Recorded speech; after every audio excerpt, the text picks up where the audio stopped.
ராமானுஜதயா பாத்திரம் ஞான வைராக்யபூஷணம் ஸ்ரீமத்வேங்கடநாதார்யம் வந்தே வேதாந்ததேசிகம் கலயாமி கலித்வம்சம் கவிம் லோகதிவாகரம் யஸ்ய கோபிஹ பிரகாசாபிராவித்யம் நிஹதம் தமஹ மகாயாம் மகரே மாசே சக்ராம்சம் பார்கவோத்பவம் மஹீசாரபுராதீஷம் பக்திசாரமஹம் பஜே துளாசதபிஷக்ஜாதம் மயூரபுரிகைரவாத் மகாந்தம் மகதாख्यातம் வந்தே ஸ்ரீநந்தகாம்சஜம் இந்துணை பதுமத்தலர் மகள் தனக்குமின்பன் நற்புவி தனக்கிறைவன் தன் துணை ஆயர்பாவை நப்பின்னை தனக்கிறை மற்றையோர்க்கெல்லாம் வன் துணை பஞ்சபாண்டவர்க்காகி வாயுரை தூது சென்றியங்கும் என் துணை எந்தை தந்தை தம்மானை திருவல்லிக்கேணி கண்டேனே. தொண்டை நாட்டு திருப்பதிகளிலே ஒன்றான திருவல்லிக்கேணி என்கிற திவதேசத்தை அனுபவித்துக் கொண்டு வருகிறோம். போன உபன்யாசத்திலே பார்த்தசாரதி பெருமாளுடைய வைபவத்தை, வெங்கட கிருஷ்ணனுடைய வைபவத்தை அனுபவித்துக் கொண்டு வந்தோம். 5 பெருமாள்களில் 3 பெருமாள்களை பூரணமா அனுபவிச்சா எடுத்து 4வது பெருமாள் அனுபவிச்சுருக்கோம். இந்த பார்த்தசாரதி எம்பெருமான் இங்கு எப்படி எழுந்தருளினான், எதற்காக எழுந்தருளினான் அப்படின்னு எல்லாம் பார்த்தோம். இந்த எம்பெருமானுடைய திருமேனிய நம்முடைய ஆச்சாரியர்கள் எல்லாம் எப்படி அனுபவிக்கிறா அப்படின்றத பத்தின ஒரு அனுபவம். பார்த்தசாரதி அப்படின்னு சொன்னால் கண்ணனுக்காக சாரத்தியம் பண்ணினவன், தேரோட்டின பெருமாள் அப்படின்னு சொல்றோம். அப்படி கண்ணனுக்கு அர்ஜுனனுக்கு கண்ணனானவன் தேரோட்டுறான் அப்படின்னா அவனுக்கு மட்டும்தானே சகாயமா அமைகிறது. அதனால நமக்கு என்ன லாபம் அப்படின்னு பாக்கறச்ச, பெருமாள் பகவத்கீதைய உபதேசம் பண்ணினதெல்லாம் நமக்கெல்லாம் லாபம். பிரதானமா அதுல சர்ம ஸ்லோகம், அதை கொண்டு சரணாகதி பண்ணுங்கோ நான் பாத்துக்கிறேன் அப்படின்னு நமக்கு உபதேசம் பண்ணினதுனால அந்த வார்த்தையே கொண்டு நாம இன்னைக்கு மோட்சத்துக்காக சரணாகதி பண்ணி எம்பெருமான் எப்ப கூப்பிடுவான்னு காத்துட்டு இருக்கிறபடினால நாம எல்லாம் நமக்கு நிச்சயம் மோட்சம் உண்டு அப்படின்னு ஒரு திருட விசுவாசத்தோட இருக்கோம்னா அதுக்கு எம்பெருமானுடைய இந்த சர்ம ஸ்லோகம் தான் காரணம். எல்லாத்தையும் விட்டுடு, என்னுடைய திருவடிகளை பிடிச்சுண்டு நான் உன்னை பாத்துக்கிறேன் அப்படின்னு பெருமாள் அன்னைக்கு கொடுத்த வாக்கு. மாயன் அன்று ஓதிய வாக்குன்னு திருமிழிசை பிரான் கொண்டாடுகிறார். மாயன் அப்படின்னு கண்ணனுக்கு பெயர். அந்த வார்த்தையை தெரிஞ்சுக்கலன்னா அவ மனுஷாலே கிடையாது, அவ இந்த பூலோகத்திலே வாழ்ந்தாலும் வாழாதவர்களாகவே கருதப்படுவார்கள், இருந்து பிரயோஜனம் இல்லை என்ற. மாயன் அன்று ஓதிய வாக்கு பகவத்கீதை, முக்கியமா அதனுடைய தாத்பரியமான ஸ்ரீகிருஷ்ண சர்ம ஸ்லோகம். அதனை கள்ளார், அதை தெரிஞ்சுக்காதவா, அந்த ஸ்லோகம் தெரிஞ்சுக்காதவா, அதுக்கு அர்த்தம் தெரிஞ்சுக்காதவா, அதை புரிஞ்சு மனசுல பதிய வச்சுக்காதவா, அதை கடைபிடிக்காதவா, உலகத்து ஏதிலராம் மெய்ஞானமில், இந்த லோகத்திலே ஞானம் அப்படின்னா என்னன்னே தெரியாதவா, இதை தவிர என்ன கத்துண்டாலும் அவ ஒன்னும் தெரியாத ஜடத்துக்கு சமானம் அப்படின்றத சாதிக்கிறார். அதுவும் போக அன்னைக்கு பெருமாள் சொன்ன இந்த வார்த்தையை சத்திய பிரமாணமா எடுத்துண்டு பேர்க்கவும் பேராவே அப்படின்னுட்டு ஆண்டாள் நாச்சியார் சாதித்தது போல பெருமாள் ஒரு வாக்கு கொடுத்தான்னா அதை மாத்த மாட்டான், நிச்சயம் கடைபிடிப்பான், நிச்சயம் காப்பாத்துவான் அப்படின்ற ஒரு விசுவாசத்தினாலதான் நாம எல்லாம் சரணாகதி பண்ணிக்கிறோம். அப்படி சரணாகதி பண்ணுங்கோ உங்களுக்கு மோட்சம் தரேன், உங்களை கரையேத்துறேன் அப்படின்ற பெருமாளுடைய இந்த வாக்கியம் அதுதான் பிரதானம் அப்படின்றதுதான் நம்முடைய சம்பிரதாயம். அந்த வார்த்தைய, அந்த கீதைய கொடுத்ததுதான் எம்பெருமான் நமக்கு பண்ணின பெரிய உபகாரம். கிருஷ்ணாவதாரத்திலே எவ்வளவோ பண்றான், எல்லாத்த காட்டிலும் பெரிய உபகாரம் அப்படின்னா பகவத்கீதையை கொடுத்து சர்மஸ்லோக உபதேசம் பண்ணி நமக்கெல்லாம் அபயம் கொடுக்கிறேன்னு சொன்னதுதான் பெரிய உபகாரம். அத திருவாய்மொழியில நம்மாழ்வார் ஒரு பாசுரத்தாலே அனுபவிக்கிறார். அந்த பாசுரத்திற்கு வியாக்கியானம் பண்ணின போது நம்முடைய பூர்வாச்சாரியர்கள் இந்த பாசுரத்திலே நம்மாழ்வார் சொன்னது போல எந்த பெருமாள் சேவை சாதிக்கிறார் அப்படின்னா திருவல்லிக்கேணியிலே எழுந்தருளி இருக்கக்கூடிய வெங்கட கிருஷ்ணனும் பார்த்த சாரதியும் இதே போல சேவை சாதிக்கிறார்.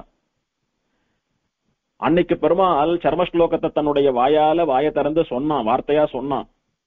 இன்னைக்கு அர்ச்சாவதாரத்திலே பெருமாள் பேசக்கூடாதுன்னு சங்கல்பம் வச்சுட்டு இருக்கிறபடினாலே அதை தன்னுடைய திருமேனியாலே காட்டிக் கொண்டிருக்கிறான் அப்படின்னு பார்த்தோம். பிரதானமா இதை எப்போதும் காட்டிக் கொண்டிருக்கக்கூடியவன் திருவேங்கடமுடையான் ஸ்ரீனிவாசன் மூலவர். அதுவும் போக அந்த திருவேங்கடமுடையானே வேங்கடவனே கிருஷ்ணனாக சுமதி மகாராஜாவுக்காக திருவல்லிக்கேணியிலே சேவை சாதித்தான்னு பார்த்தோம். ஆக பார்த்தசாரதி பெருமாள் மூலவரும் திருவேங்கடமுடையானும் வேற வேற இல்ல, ரெண்டு பேரும் ஒருத்தர் தான். ஸ்ரீனிவாசர் தான் அங்க போய் வெங்கடகிருஷ்ணனா சேவை சாதிக்கிறார். ஆகையினாலே இங்க திருமலையில எப்போதும் அவர் பகவத்கீதையினுடைய சாரமான சரம ஸ்லோகத்தை, அதிலே சொல்லப்பட்ட விஷயத்தை தன்னுடைய திருமேனியிலே காட்டிக்கொண்டு அதை அபிநயம் பண்றது போல எப்போதும் சேவை சாதித்துக் கொண்டிருக்கிறானே, அதை அப்படியே மாத்திக்காம திருவல்லிக்கேணியிலும் பெருமாள் பண்ணி கொண்டிருக்கிறான் அப்படின்னு பெரியவாள்லாம் அனுபவிக்கிறார். நம்மாழ்வார் திருவாய்மொழியிலே சொன்ன அந்த பாசுரம் என்ன அப்படின்னா, வார்த்தையறிபவர் மாயவர்க்கு ஆலன்றியாவரோ போர்த்த பிறப்பொடு நோயொடு மூப்பொடு இறப்பிவை பேர்த்து பெருந்துன்பம் வேரற நீக்கி தன் தாளினை கீழ் சேர்த்து அவன் செய்யும் சேமத்தை எண்ணி தெளிவுற்றே அப்படின்றதா திருவாய்மொழி பாசுரம். இதுல இந்த எம்பெருமான் விஷயமான அனுபவத்துக்குன்னு எடுத்துட்டோமானா, வார்த்தை அறிபவர் மாயவர்க்கு ஆலன்றி ஆவரோ அப்படின்றதான ஒரு வரிதான் இந்த எம்பெருமானுடைய திருமேனியை வர்ணிக்கக்கூடியதான வரி. வார்த்தை அப்படின்றது இங்க என்ன அப்படின்னா, ஈடுன்னு சொல்லக்கூடிய திருவாய்மொழியினுடைய வியாக்கியானத்திலே நம்பில்லைன்னு சொல்லக்கூடிய ஆச்சாரியர் ஆச்சரியமா எழுதுறார். மகாபாரதம் எல்லாவற்றாலும் சொல்லிற்றாயிற்றது ஒரு வார்த்தையாகாதே பிரயோஜனவத்தாவதிரே. சரமஸ்லோகத்தை காட்டிக் கொண்டிருக்கக்கூடிய பெருமாள்னு சொல்றோம் இவரை. அந்த சரமஸ்லோகம் எங்கே இருக்கிறது? பகவத்கீதையில இருக்கிறது. பகவத்கீதை எங்க இருக்கிறது? மகாபாரதத்தில இருக்கிறது. ஆக பஞ்சம வேதம், ஐந்தாவது வேதம்னு சொல்லக்கூடிய பல அரிய பொக்கிஷங்களையும் தர்மங்களையும் தன்னகத்தை அடக்கி கொண்டிருக்கிற மகாபாரதம் பெரிய கிரந்தம், பெரிய புஸ்தகம். அவ்வளோ பெரிய மகாபாரதத்தில சாரமான ஒரு வார்த்தை, இதுக்கு மேல வசந்த விஷயம் மகாபாரதத்திலேயே கிடையாது அப்படின்னு சொன்னால், அத்தனை மகாபாரதத்திற்கும் சாரமாக தேறின ஒரு விஷயம், ஒரு வார்த்தை உண்டுன்னா அது ஸ்ரீகிருஷ்ணனுடைய சரம ஸ்லோகம். சர்வதர்மான் பரித்யஜ்யன்னு ஆரம்பிக்கக்கூடியதான ஸ்லோகம். அதுதான் முழுக்க மகாபாரதத்துக்கு பிரயோஜனம். ஒரு முறை ஒரு சுவாமி மகாபாரதத்தை பத்தி உபன்யாசம் பண்ணிட்டு இருக்கார். ஆரம்பத்துல எல்லாரையும் ஈர்க்கணும்ன்றதுக்காக மகாபாரத கதை மாந்தர்கள் என்னென்ன கேரக்டர்ஸ் எல்லாம் வராளோ அவ பேரெல்லாம் சொல்லி இன்ட்ரோடியூஸ் பண்ணி யாருக்கு என்ன பங்கு அப்படின்றதெல்லாம் சொல்லி அப்படியே ஒரு 10 நிமிஷம் 1/4 மணி நேரம் மகாபாரத கேரக்டர்ஸ் எல்லாம் வச்சு இன்ட்ரெஸ்டிங்கா ஒரு கதை மாதிரி சொல்லி அவளை இன்ட்ரெஸ்ட் வர வச்சு சப்ஜெக்டுக்குள்ள அழிச்சுட்டு போலான்னு அந்த சுவாமியினுடைய முயற்சி. அந்த மாதிரி சுவாமி சாதிச்சுட்டே வர ஆடியன்ஸ்ல இருந்து ஒருத்தர் என்ன பண்ணினார், சுவாமி சாதிக்க அவரை முழுசா சொல்ல விடாம கூடவே பேசிட்டு இருந்தார். இவர் திரௌபதினா ஆமா திரௌபதி அப்படின்னு இவர் ஏதோ திரௌபதி பத்தி இவருக்கு தெரிஞ்சது சொல்றாரு. அர்ஜுனன் அப்படின்னா அர்ஜுனன் அப்படி இப்படின்னு உடனே சுவாமிக்கு சமானமா கூட கூட எத்தியோன்னு பேசிட்டு இருக்காரு. அவர் சுவாமி பார்த்தார், பேசாம நாம சொல்றது இவரே சொல்லலாம் போல் இருக்கு அப்படின்னு சுவாமி தேவரீர் மேல வரணும், மேல வந்து தேவரீரே உபன்யாசம் பண்றது, நான் எத்தனை காலம் தான் பண்ணிட்டே இருக்கிறது, மத்தவா கேட்கறது, மத்தவா பண்ணி நான் கேட்கிறேன் உட்காந்துக்கோங்கன்னு கூட்டு உட்காந்து வச்சுட்டார். அவர் உடம்பெல்லாம் ஆடி போயிடுத்து. எல்லாரும் ஒரு மாதிரி பார்த்தா அவர் கொஞ்சம் சங்கோஜமா போயிடுத்து அந்த சொன்னவருக்கு. அப்புறமா அவரே சொன்னார், மகாபாரதம் தெரியும்ன்றதுனால சொன்னேன் சுவாமி, எதுவும் தப்பா நினைச்சுக்க வேண்டாம் அப்படின்னு. நீங்க சொன்னது ஒன்னும் தப்பில்ல, நான் சில கேள்விகள் மட்டும் கேட்கிறேன், அதுக்கு பதில் சொல்லுங்கன்னுட்டு சுவாமி கேட்கிறாரு. அவரை அனுசாசன பருவம் தெரியுமா மகாபாரதத்துலன்னு கேட்டார். ஐயோ அப்படி கேள்விப்பட்டதே இல்லையே சுவாமி அப்படின்னார். சரி போட்ட சாந்தி பருவான்னு ஒண்ணு இருக்கு தெரியுமான்னார். இல்ல சுவாமி தெரியாது. பகவத்கீதை தெரியுமா உமக்கு? ஆஹா அவ்வளவு எல்லாம் நான் வாசிக்கல சுவாமி. விஷ்ணு சகஸ்திரநாமம் தெரியுமோ? இல்ல அதெல்லாம் சம்ஸ்கிருதம், நான் அத்தனை பெருசா இருக்கு மனப்பாடம் பண்ண முடியல என்னால. கிருஷ்ண சரம ஸ்லோகத்தினுடைய பெருமை, அதனுடைய அர்த்தம், அதனுடைய தாத்பரியம் அதுவானும் தெரியுமோ? இல்ல சுவாமி. அப்ப என்ன மகாபாரதம் வாசித்தீர் அப்படின்னா, மகாபாரத கதைகள் எல்லாம் நல்லா வாசிச்சிருக்காரு இவர். எந்த கதையை யார் கேட்டாலும் சொல்லுவார். யாரான கதையை தப்பா சொன்னா கூட திருத்துற அளவுக்கு அந்த கதைகள் ஆர்வம் உண்டு இவருக்கு. பொதுவா இந்த இதிகாசங்கள் எல்லாம் ஒரு கேரக்டர் மூலமா ஒரு கதையை சொல்றது எதுக்காக அப்படின்னா, தத்துவங்களை புரிய வைப்பதற்காக.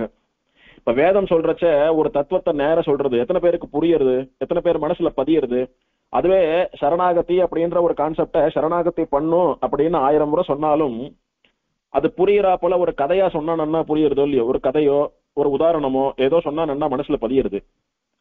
அந்த மாதிரி சொன்னால் நன்னா புரியும்ன்றதுக்காக ஒரு கதை அதுல ஒரு தத்துவம், இன்னொரு கதை அதுல ஒரு தத்துவம் அப்படின்னு தர்மங்களையும் தத்துவங்களையும் கதை மூலமா கொண்டாட முயற்சி தான் இதிகாசங்கள். இதெல்லாம் புராணங்கள் அப்படின்னா என்ன நடந்ததோ அது அது அப்படி சொல்றோம். எல்லாமே ஒரு ஆர்வத்தை வரவழைத்து விஷயத்தை சொல்றதுக்காக. ஆனா நம்மளுடைய சாமர்த்தியம் கதையை மாத்திரம் கிரகிச்சுருவோம், அதனுடைய தாத்பரியம் தத்துவம்னு வரச்ச 100க்கு 90 பேர் அதை அப்படி பேசாம விட்டுடுறோம். அந்த கதை மாத்திரம் நன்னா ஞாபகம் இருக்கிறது. எனக்கு மகாபாரதம் தெரியும் ராமாயணம் தெரியும் சொல்றவாள் எல்லாம் அது இப்படிதான். ஆனா அந்த கதையில கூட எம்பெருமானிடத்திலே அந்த கதையை கேட்கறது மூலமா ஒரு பக்தி அந்த பக்தி மனசெல்லாம் அழுந்தி கண்ணெல்லாம் கலங்கி இவன் அந்த பெருமாள் இத்தனை கதைகளாலே சொல்லப்பட்ட பெருமாளுடைய திருவடிகளை நான் அடைந்தே தீர்வேன் அப்படின்ற ஒரு வைராக்கியம் இவனுக்குள்ள அதன் பிறகும் இவன் பிரபன்னனா சரணாகதி பண்ணிட்டு மோட்சத்துக்கு போலாம். அப்படியே நடக்கும், அதுவும் உண்டு. ஒன்னும் அப்படி இல்ல இப்படி சரணாகதி பண்ணுன்னு பெருமாள் சாதிச்சிருக்கார். பெருமாளுடைய கட்டளை பகவானுக்கு தெரியாதது என்ன இருக்கிறது, நம்முடைய க்ஷேமத்துக்கு பெருமாள் ஒண்ணு சொன்னானா அதை நம்முடைய பூர்வாச்சாரியர்கள் விளக்கி நமக்கு உபதேசம் பண்ணி காட்டி கொடுத்திருக்கா. நம்மளவா எல்லாரும் பண்ணிட்டு இருக்கா, நாமளும் பண்ணிக்கணும் அப்படின்னு பெரிய வேலை பார்த்து அந்த ஸ்லோகத்தை பார்த்து பண்ணிண்டாலும் சரி, இல்ல அந்த இதிகாச புராணங்கள்ல யாரெல்லாம் எம்பெருமானிடத்திலே எப்படி பக்தி பண்ணி அனுபவித்தாலோ அந்த மாதிரி அனுபவம் அதனால ஆழங்கால் பட்டு தனக்கே சரணாகதி பண்ணணும்ன்ற எண்ணம் உந்துதல்ல பண்ணிண்டாலும் சரி, மொத்தத்துல பண்ண வேண்டியது பெருமாளுடைய திருவடிகளை பிடிக்க வேண்டியது. அப்படி பிடித்தால் பாவ புண்ணியங்கள்லாம் போய் ஜன்மா எல்லாம் இல்லாம போய் பெருமாள் திருவடிகளே ஆனந்தம்னு சொல்லக்கூடிய நிலையான மோட்சம் கிடைக்கிறதுன்றது சம்பிரதாயம். அதுக்காக தான் இதனையும் ஏற்படுத்தினா இத்தனையும். இவர் அதெல்லாம் விட்டுட்டார், கதைகளை மாத்திரம் சொல்லிட்டு வரார். அப்ப சொன்னார், உங்க மேல எனக்கு கோபம் எல்லாம் ஒண்ணும் இல்ல, உங்களுக்கு தெரியறது இல்லைன்னு சொல்லல. ஆனா இப்ப நீங்க சொல்ற விஷயத்தினால மத்தவெல்லாம் டைவர்ட் ஆறான்றதுக்காக தான் நான் கொஞ்ச நேரம் தமாஷா பேசினேன். சுவாமி, மகாபாரதம் முழுக்க அத்தனை ஸ்லோகத்தையும் நீங்க தெரிஞ்சுக்கணும்னு அவசியம் இல்லை. ஆனா மகாபாரதத்தினுடைய சாரமா இருக்கக்கூடியது இந்த விஷயங்கள் எல்லாம். இந்த அனுசாசன பருவான்னு சொல்லக்கூடிய பருவத்திலே நிறைய தர்மசாஸ்திரம் சொல்லப்பட்டிருக்கிறது. சாந்தி பருவத்திலே எத்தனையோ தர்ம உபதேசங்கள் எல்லாம் பண்ணப்பட்டிருக்கு. எல்லாத்துக்கும் மேல சாரமா திகழக்கூடியது பகவான் தன்னுடைய வாக்காலேயே உபதேசம் பண்ணின வேதத்துக்கு சமானமான, வேதத்துக்கு எப்படி உபனிஷத்து அப்படி ஞான பாகமா சாரமா இருக்கிறதோ அந்த மாதிரி மகாபாரதத்துக்கே உபனிஷத் போல ஞான பாகமா சாரமா இருக்கக்கூடியது பெருமாள் திருவாய் மலர்ந்தருளின பகவத்கீதை. அதை தெரிஞ்சுட்டா அதுக்கு மேல தெரிஞ்சுக்கிறதுக்கு ஒண்ணும் இல்லை. அத்தனை ஸ்லோகம் தெரிஞ்சுக்க முடியலன்னா சரம ஸ்லோகத்தை மட்டுமானும் கத்துக்கணும். எதுவுமே இல்லைன்னா பகவானுடைய நாமத்தை சொல்லி அவனுடைய திருவடிகளை பற்றுவதற்கு சகஸ்ரநாமத்தின் மூலமாகவாவது கற்றுக்கொள்ள வேண்டும். நீங்க மகாபாரதம் முழுக்க தெரிஞ்சுக்கல, கதையை தெரிஞ்சுக்கலன்னாலும் பரவாயில்ல, இதை தெரிஞ்சுட்டா போறோம். ஆனா இதெல்லாம் நேரடியா தர்மத்தை உபதேசிக்கக்கூடிய, புத்தியை சிரமப்படுத்தி தெரிஞ்சுக்கக்கூடிய விஷயங்களா இருக்கிறபடினால ஒரு ஆர்வத்துக்காக தான் கதைகள்லாம் சொன்னா. அத்தையெல்லாம் பிடிச்சுண்டோ இத்தையெல்லாம் விட்டுட்டா மகாபாரதம் வாசித்ததுல அர்த்தமே இல்லை. ஆகையினால இதெல்லாம் படிங்கோ அப்படின்னு சுவாமி உபதேசம் பண்ணினார். நல்ல வேளையா உங்க உபன்யாசத்துக்கு வந்தேன் சுவாமி, அடியன் தேவரீர் சாதிக்க சாதிக்க முக்கியமான விஷயங்கள் எல்லாம் கேட்டுக்கிறேன், இனிமேல் எங்கேயும் அந்த மாதிரி குறுக்க பேச மாட்டேன்னார். அது ஒரு உதாரணத்துக்கு சொல்லக்கூடிய கதை அது. அந்த மாதிரி நம்பில சாதிக்கிறார், அத்தனை தர்மங்களை அப்படியே கடல் போல குவிச்சு வச்சுட்டு இருக்கிறது. சமுத்திரம் பாக்குறதுக்கு அப்படியே வெறும் ஜலம், மேல அலை மோதுறாப்புல தெரியுது. ஆனா அது உள்ள எத்தனை கிரியேச்சர்ஸ் இருக்கு, எத்தனை ரத்னங்கள் முத்து பவழம் என்னென்னமோ சொல்றோம். அப்படி தோண்ட தோண்ட நம்ம கண்ணால பாக்காதது கேள்விப்படாததெல்லாம் போயிட்டே இருக்கோம் இல்லையோ. அந்த மாதிரி மகாபாரதத்துல இல்லாத விஷயங்களே கிடையாது, அத்தனை உண்டு. அத்தனைக்கும் சாரமானது எது அப்படின்னா, பார்க்கடலிலே இருந்து எத்தனை உத்தமமான வஸ்துக்கள் தோன்றினாலும் எப்படி அதுல இருந்து வந்த வஸ்துக்கள்லயே உத்தமமானது அமுதம்னு சொல்லக்கூடிய அமிர்தமோ, அதை காட்டிலும் வசந்த வஸ்து அமுதில் வரும் பெண் அமுதுன்னு சொல்லக்கூடிய நமக்கு மோட்சமே தரக்கூடிய நம்முடைய அம்மாவான ஸ்ரீ மகாலட்சுமியோ தாயாரோ, அது போல இந்த மகாபாரதம் அப்படின்ற சமுத்திரத்திலே இருந்து ஒரு உத்தமமான சாரமான ஒரு அமுதம் எது அப்படின்னா இந்த பகவத்கீதையில இருக்கக்கூடியதான சரம ஸ்லோகம். அதனால அதுதான் பிரயோஜனம். அதற்கு மகாபாரதத்தை கத்துக்கிறது எதுக்காகன்னா பகவத்கீதை சரம ஸ்லோகம் கத்துக்கிறதுக்கு தான் நம்பில சாதிக்கிறார். மகாபாரதம் எல்லாவற்றாலும் சொல்லிற்றாயிற்றது ஒரு வார்த்தையாகாதே பிரயோஜனவத்தாவதிரே. அந்த வார்த்தையை கத்துக்கலன்னா நீ மகாபாரதம் தெரிஞ்சுட்டே பிரயோஜனம் இல்லை. சரி, இப்ப என்ன வார்த்தை? அந்த வார்த்தை தான் மகாபாரதத்துக்கு சாரம். அதை கத்துக்கலன்னா பிரயோஜனம் இல்லைன்னு சொல்லி எடுத்து என்ன வார்த்தை? வார்த்தையாவது மாம் ஏகம் என்றதையிரே, நான் ஒருவனே, நீ சரணாகதி பண்ண தகுந்தவன், என் ஒருவனையே நீ சரணமாக பற்ற வேண்டும் அப்படின்ற மாம் ஏகம் அப்படின்ற வார்த்தை தான் இங்க நம்மாழ்வாராலே வார்த்தை அப்படின்னு குறிக்கப்பட்டிருக்கிறது. இந்த வார்த்தை எப்படிப்பட்டது தெரியுமோ? கீழடங்களும் கடல் போலே அதில் அமிர்தம் போலே இது. திருப்பார்கடல் அப்படின்னு சொல்லக்கூடியது நம்ம கண்ணால பூமியில பாக்குற கடல்களை காட்டிலும் ரொம்ப பெருசு. அத்தனை பறந்து விரிந்த கடல் இருக்கிறது. அதுல மேல அப்படியே ஜலமா தெரியறது. நமக்கு பார்த்தா ஏதோ ஒரு வாட்டர் சர்ஃபேஸ் இப்படியும் அப்படியும் தழும்பிண்டு ஆடின்னு இருக்கிறது, அவ்வளவுதான் தெரியறது நமக்கு. அதனுடைய ஆழம் என்னன்னு தெரியாது நமக்கு. அப்படி இருக்கக்கூடியதான அந்த சமுத்திரத்தை தேவர்களும் அசுரர்களும் வாசுகி மந்திரம் இதையெல்லாம் கொண்டு நம்ம மத்தாலே கயிறிட்டு தயிரை கடைவது போல கடைந்தா. அப்படி கடைந்த போது மேலோட்டமா இருக்கக்கூடிய ஜலம் பால் இதெல்லாம் போய் கடைசியில எங்க அந்த அமிர்தம் இருக்கிறதோ அது அப்படியே மேல வந்ததுன்னு சொல்ற மூலியம். அந்த மாதிரி இந்த மகாபாரதம் முழுக்க இந்த கடல் போலே. இந்த சரம ஸ்லோகத்துக்கு முன்னாடி இருக்கிற அத்தனை ஸ்லோகங்களும் கடலுடைய அத்தனை ஆழமான ஜலம் போலே. அதுக்கு நடுவுல இருக்கக்கூடிய அமிர்தம் தான் இந்த சரம ஸ்லோகம். அதுல பெருமாள் என்ன சொல்றான்? என்னை பற்று, மாம் ஏகம், என்னையே பற்று அப்படின்னு சொல்றான். அப்படி அவன் சொன்னா இவர்கள் அவனை ஒழியவும் பற்றுவர்களோ அப்படின்னு கேள்வி கேட்கிறார். அவன் என்னை பற்று என்று சொல்லானின்னால் இவர்கள் அவனை ஒழியவும் பத்துவர்களோ? என்னையே சரணாகதி பண்ணுன்னு சொல்லிட்டான் பெருமாள். என்னையும் சரணாகதி பண்ணுன்னு சொன்னா 4 இடத்துல பண்ணி இவங்க காலையும் ஊந்து வைக்கலாம். ஒரு கிழமை ஒருத்தர் காலில் விழுறாப்பல சனிக்கிழமை இவன் காலில் விழலான்னு வச்சுக்கோங்க. ஆனா அப்படி இல்ல, என் ஒருவனையே பற்றுன்னு அந்த ஏன்னு சொல்லக்கூடிய நாராயணனே நமக்கே பறை தருவான்னு தாயார் காட்டி கொடுத்தது போல இவனும் என்னையே பற்றுன்னு ஆச்சரியமா சாதிக்கிறான். அத உண்மையா புரிஞ்சுண்டா இவர்கள் அவனை ஒழியவும் பற்றுவர்களோ? பெருமாள் நம்ம பேர்ல இருக்கிற அக்கறையில தான் சொல்றான். அவன் ஒருத்தன் தான் நாம எல்லாம் கரையேறதுக்கு வழி. அவனை விட்டா நமக்கு கதி இல்லை. அவன் இல்லைன்னா நம்ம இல்லை. அவனிடத்துல இருந்துதான் நம்ம வந்தோம், அவனாலதான் இருந்துட்டு இருக்கோம். கடைசியில என்னைக்கா இருந்தாலும் அவன்கிட்டதான் போய் சேரணும்னு உணர்ந்தவா அவன் என்னையேன்னு சொன்னதுக்கு அப்புறமா அதை புரிஞ்சுக்காம வேற இடத்துக்கு போவாளோ? போக மாட்டா. இவன் ஒருவனையே சரணாகதி பண்ண வேண்டும் அப்படின்னு சாதிக்கிறார். வார்த்தை அறிபவர் அப்படின்னா இந்த ஸ்ரீகிருஷ்ண சரம ஸ்லோகத்திலே சொல்லப்பட்ட என் ஒருவனையே சரணமாகப்பற்று என்கிற வார்த்தையை அறிபவர்கள். அறிபவர்கள் அப்படின்னா என்ன? ஏதோ அந்த மாதிரி ஒரு ஸ்லோகம் இருக்கான் சுவாமி, எனக்கு மனப்பாடமா தெரியும், நான் தினம் சொல்லிட்டு இருக்கேன்றது இல்ல. அந்த ஸ்லோகம், அதனுடைய அர்த்தம், அதுல பெருமாள் என்ன சொல்லியிருக்கான்றத நன்னா புரிஞ்சுண்டு உள்வாங்கிண்டு அதை கடைபிடிக்கிறது. அத்தனை பெரிய மகாபாரதத்தை முழுக்க கடைபிடிக்க வேண்டாம், அந்த சரம ஸ்லோகத்தை பிரதானமா கடைபிடித்தே ஆக வேண்டும். சரணாகதி பண்ணிக்கிறவா, பண்ணணும்னு நினைக்கிறவா, மோட்சத்துக்கு போகணும்னு நினைக்கிறவா எல்லோருக்கும் அது நிச்சயம் அவசியம் கடைபிடிக்க வேண்டிய ஒண்ணு. அவ வார்த்தை அறிபவர், அந்த வார்த்தையை உள்ளது உள்ளபடி தெரிஞ்சுண்டு கடைபிடிக்கிறவா. மாயவர்க்கு அப்படின்னுட்டு பெருமாளுக்கு எத்தனையோ பெயர்கள், நாராயணன், கேசவன், திருமால், கண்ணன் எவ்வளவோ இருக்கிறச்ச மாயவன் சொன்னாரு. அப்படி என்ன மாயவன் அப்படின்ற பதத்துக்கு இங்கே விநியோகம், எதற்காக மாயவன்ற பெயரை இங்க பயன்படுத்தினார் அப்படின்னா, ரகசியங்கள் எல்லாவற்றையும் வெளியிட்டானிரே, ஆகையினாலே அவன் மாயவன். பாக்குறதுக்கு எப்படி வந்தான்? சாதாரணமா ஒரு சிறைச்சாலையில பிறக்கிறான் பெருமாள். உயிருக்கு பயந்து தன்னுடைய குழந்தைய ஒரு இடத்துல இருந்து இன்னொரு இடத்துக்கு எங்கேயோ மாத்திண்டு போற ஒரு சாதாரணமான தகப்பனார் வயத்துல பிறக்கிறான். அப்படி போறா, ஒரு இடைச்சேரியிலே பால் தயிர் பசுக்களை எல்லாம் மேய்ச்சுண்டு விருத்தி பண்ணி கொண்டிருக்கக்கூடிய ஒரு குடும்பத்துல இடையர்களோட இடையனா பெருமாள் வளர்றான். வழக்கை இடக்கை தெரியாத ஆய்ச்சியர் மத்தியிலேன்னு வியாக்கியாத்தாக்கள் தெரிவிக்கிறார். அத்தனை பெரிய ஞானம் கிடையாது, ஆனா நல்ல மனசு இருக்கிறவா, கல்லங்கப்படம் இல்லாம இருக்கிறவா, பெருமாள் இடத்துல நிஜமான பக்தி இருக்கிறவா, நன்னா உழைக்கிறவா, ரொம்ப ஆசைப்பட மாட்டா அப்படின்னு உண்மையான பக்தர்களவா. ஆனா ஞானம்னு சொன்னா ரொம்ப பெருசா ஒண்ணும் கிடையாது. அவளுக்கு நடுவுல ஒரு சாதாரணமான இடைப்பிள்ளையாதான் பெருமாள் வளர்றான். இடைப்பிள்ளையாகி உரைத்தது உரைக்கும் அப்படின்னு சுவாமி தேசிகனும் சாதிக்கிறார்.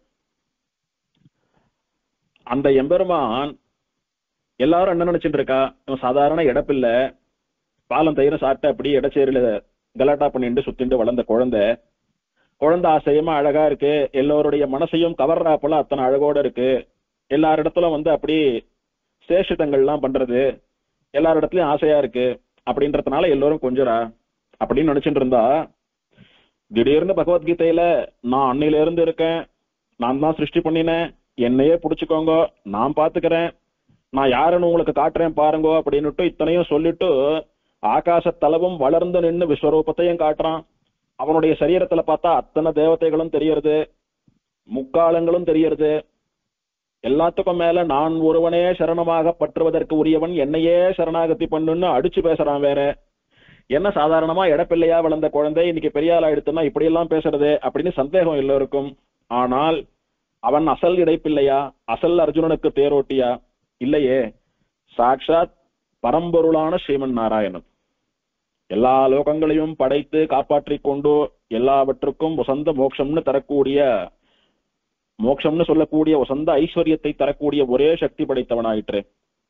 ஆகையினாலே மாயவன். அவன் நிருசிம்மனா வரச்சையே நான் தான் பரம்பொருள்னு வந்திருந்தா அந்த கதை வேற. சாமானிய ஜனங்களோட ஒருத்தனா அப்படி இறங்கி வந்து எல்லோருடையும் கலந்து பழகிட்டான் பெருமாள். அதனாலதான் பெருமாளுடைய அவதாரங்கள் அப்படின்னு சொன்னா எல்லோரும் அப்படி உருகிறது, நினைச்சு கண்ணுல ஜலத்தை விடுறது கிருஷ்ணாவதாரம். நிருசிம்மன் வந்து நிக்கிறான் அப்படின்னா அவனை பார்த்தாலே பரதத்துவம்னு தெரியறது நமக்கு. ஆனா கண்ணன் அப்படின்னா நம்மாத்து குழந்தை என்ன சொல்றோம் நாமோ? கண்ணன் அளவுக்கு எம்பெருமானுடைய அவதாரங்கள்ல வேற அவதாரங்கள்ல ஈடுபட்டவர்கள் உண்டோ? எத்தனை ஈடுபட்டாலும் கண்ணன் அப்படின்னா நம்ம பிள்ளையாட்டம் தான் அவன். ஆகையினாலே சாதாரணமானவனாவே வந்து பூர்ண அவதாரம்னு சாதாரணமா மனுஷால போல எல்லா வாழ்க்கையும் வாழ்ந்து எல்லா ஆட்டமும் ஆடி கடைசியில நான் தான் வேதாந்தத்தினுடைய விழுப்பொருள், என் காலை பிடிச்சிக்கோ அப்படின்னுட்டு நான் தான் எல்லாத்துக்கும் அதிபதினு விஸ்வரூபத்தை காட்டுறான், பகவத்கீதை உபதேசம் பண்றான். அந்த பகவத்கீதையானா எல்லா வேதங்களினுடைய சாரமா இருக்கிறது. அப்பேற்பட்ட கண்ணன் மாயம் பண்ணினான் அந்த அவதாரத்திலே. சாதாரணமா இருக்கிற நான் தான் எல்லாம் அப்படின்னு கடைசியில காட்டிட்டான் பாருங்க, நம்ப முடியலையே இவனு. ஆகையினாலே மாயவன் அப்படின்னு சொல்றாரு. மாயவன் அப்படின்னா ஆச்சரியமான காரியங்களை பண்றவன் அர்த்தம். அப்படி மாயவனா இருக்கக்கூடிய பெருமாள் அன்னைக்கு பகவத்கீதைய உபதேசம் பண்றச்ச அர்ஜுனனுடைய தேர்தட்டிலே சாரத்தியா நின்றுட்டு இருந்தானே, அவனுடைய திருமேனி, அவனுடைய கோலம் அன்னைக்கு எப்படி இருந்தான் தெரியுமா பெருமாள்? என்ன கெட்டப்ல இருந்தான் தெரியுமா பெருமாள்? அன்னைக்கு கையும் உழவு கோலும் பிடித்த சிறுவாய் கயிறும் சேனா தூளி தூசரித்தமான திருக்குழலும் தேருக்கு கீழே நாற்றின திருவடிகளுமாய் நிற்கிற ஸ்ரீ பார்த்தசாரதியினுடைய சரணகமலங்களே நமக்கு ஆசிரியக்கத்தக்க விஷயம் அப்படின்னு ஈட்ல நம்பில சாதிக்கிறார். மனசுல பார்த்தசாரதி பெருமாள், அதாவது அடியேன் சொல்றது வெங்கடகிருஷ்ணன் மூலவர் தியானம் பண்ணிக்கோங்க, இல்ல அந்த படம் இருந்தாலும் செவிச்சுக்கோங்க. தேர்தட்டுல அர்ஜுனனுடைய சாரதியா பெருமாள் எழுந்தருள் இருந்த போது எப்படி எழுந்தருள் இருந்தான்னு மனசுல கற்பனை பண்ணிக்கணும், தியானம் பண்ணிக்கணும். பெருமாள் எப்படி இருக்கிறான்? கையில உழவு கோல்னு ஒரு கோலை பிடிச்சுட்டு இருக்கான். அந்த குதிரையை செலுத்துவதற்காக எந்த கோலை வைத்துக் கொண்டு குதிரையை இயக்கினா தேர் ஒழுங்கா போகுமோ அந்த கோலை கையில பிடிச்சுட்டு இருக்கான் பெருமாள். அதை சாட்டைன்னு வச்சுட்டாலும் சரி, தேரோட்டின்றதுனால சாட்டைன்னு புரிஞ்சுட்டாலும் சரி, இல்ல கண்ணன் சர்வலோகங்களுக்கும் ராஜாவா இருக்கிறபடினாலே செங்கோலுடைய திருவரங்க செல்வனார்னு செங்கோல்னு நினைச்சுட்டாலும் சரி, அல்லது நம்பில்லை சாதிப்பது போல உழவு கோல்னு வச்சுட்டாலும் சரி. அது என்ன உழவு கோல் அப்படின்னா, உழவர்கள் நிலத்தை உழுவதற்காக வைத்துக் கொண்டிருக்கக்கூடிய கோலுக்கு உழவு கோல்னு பெயர். ஏர் பூட்டி உழறதுன்னு சொல்றோம் இல்லையோ, அதுக்கு உழவு கோல்னு பெயர். கோல்னா கொம்பு குச்சின்னு அர்த்தம். நிலத்தை உழக்கூடிய கோல் உழவு கோல். சரி, இவன் என்னைக்கு விவசாயம் பண்ணினா, இவன் என்னைக்கு உழும் தொழில் பண்ணினா, எதுக்காக இவன் கையில உழவு கோல் இருக்கு அப்படின்னா திருமழிசை பிரான் சாதிக்கிறார். பத்தி உழவன் பழம் புணத்து அப்படின்னு. உழவு அப்படின்னா சம்ஸ்கிருதத்துல கிருஷின்னு சொல்றோம். பெருமாள் கிருஷி பண்றானா, பயிர் பண்றானா, உழவு பண்றானா. என்ன உழவு பண்றான்னா பக்தின்னு சொல்லக்கூடிய பயிரை உழக்கூடிய உழவனாக இருக்கிறான். பக்தின்னு சொல்லக்கூடியது ரொம்ப வசந்த விஷயம் சுவாமி, நமக்கெல்லாம் தானா வந்துடாது அது. பெருமாள் நம்ம மனசை அப்படி உழுது ஒரு விதை முளைக்கிறாப்புல அந்த விதைய உயிரை கொடுத்து அதுல இருந்து முளை வந்து செடி வந்து பயிர் வந்து அதுல தானியங்கள்லாம் கிடைக்கிறாப்புல அந்த பூமியை பதமா உழணும். முதல்ல அப்படி பதமா அந்த பூமியை உழுதா விட்டு விதை போடணும். அதுக்கு தேவையான சுசுரூஷைகள் சேவகங்கள்லாம் பண்ணணும். பண்ணினாதான் ஒழுங்கா ப்ராப்பரா அந்த பயிர் வளரும், அதுல இருந்து நமக்கு பிரயோஜனம் கிடைக்கும். அந்த மாதிரி ஒரு பிரயோஜனமும் இல்லாமல் கரடு முரடா இருக்கக்கூடிய நம்முடைய மனசுன்னு சொல்லக்கூடிய நம்முடைய ஹிருதயம், நம்முடைய புத்தின்னு சொல்லக்கூடிய ஒரு பிரயோஜனம் இல்லாத பூமியிலே பெருமாள் ஆச்சரியமா பக்தின்னு சொல்லக்கூடிய விதை முளைத்து வேரூன்றி செடியா மரமா காய்கனிகள்லாம் தந்து அப்படி பெரிய விருட்சமா வளரக்கூடிய அளவுக்கு நம்முடைய மனதை ஹிருதயத்தை எண்ணத்தை பெருமாள் உழறானாம். ஆகையினாலே பத்தி உழவன், பக்தியை பயிர் செய்யக்கூடிய உழவன். லோகத்திலே உழவர்கள்லாம் என்ன பண்றா? அரிசி பயிர் வைக்கிறா, கரும்பு பயிர் வைக்கிறா, கோதுமையை பயிர் வைக்கிறா. ஆனா இந்த உழவன் என்ன பண்றான்? பக்தி பயிரை வளர்க்கிறானா. அது அவனால மட்டுமே முடியும், அவனுடைய அம்சமான ஆழ்வாராச்சாரியர்களாலே மட்டுமே முடியும், வேற யாராலையும் முடியாது.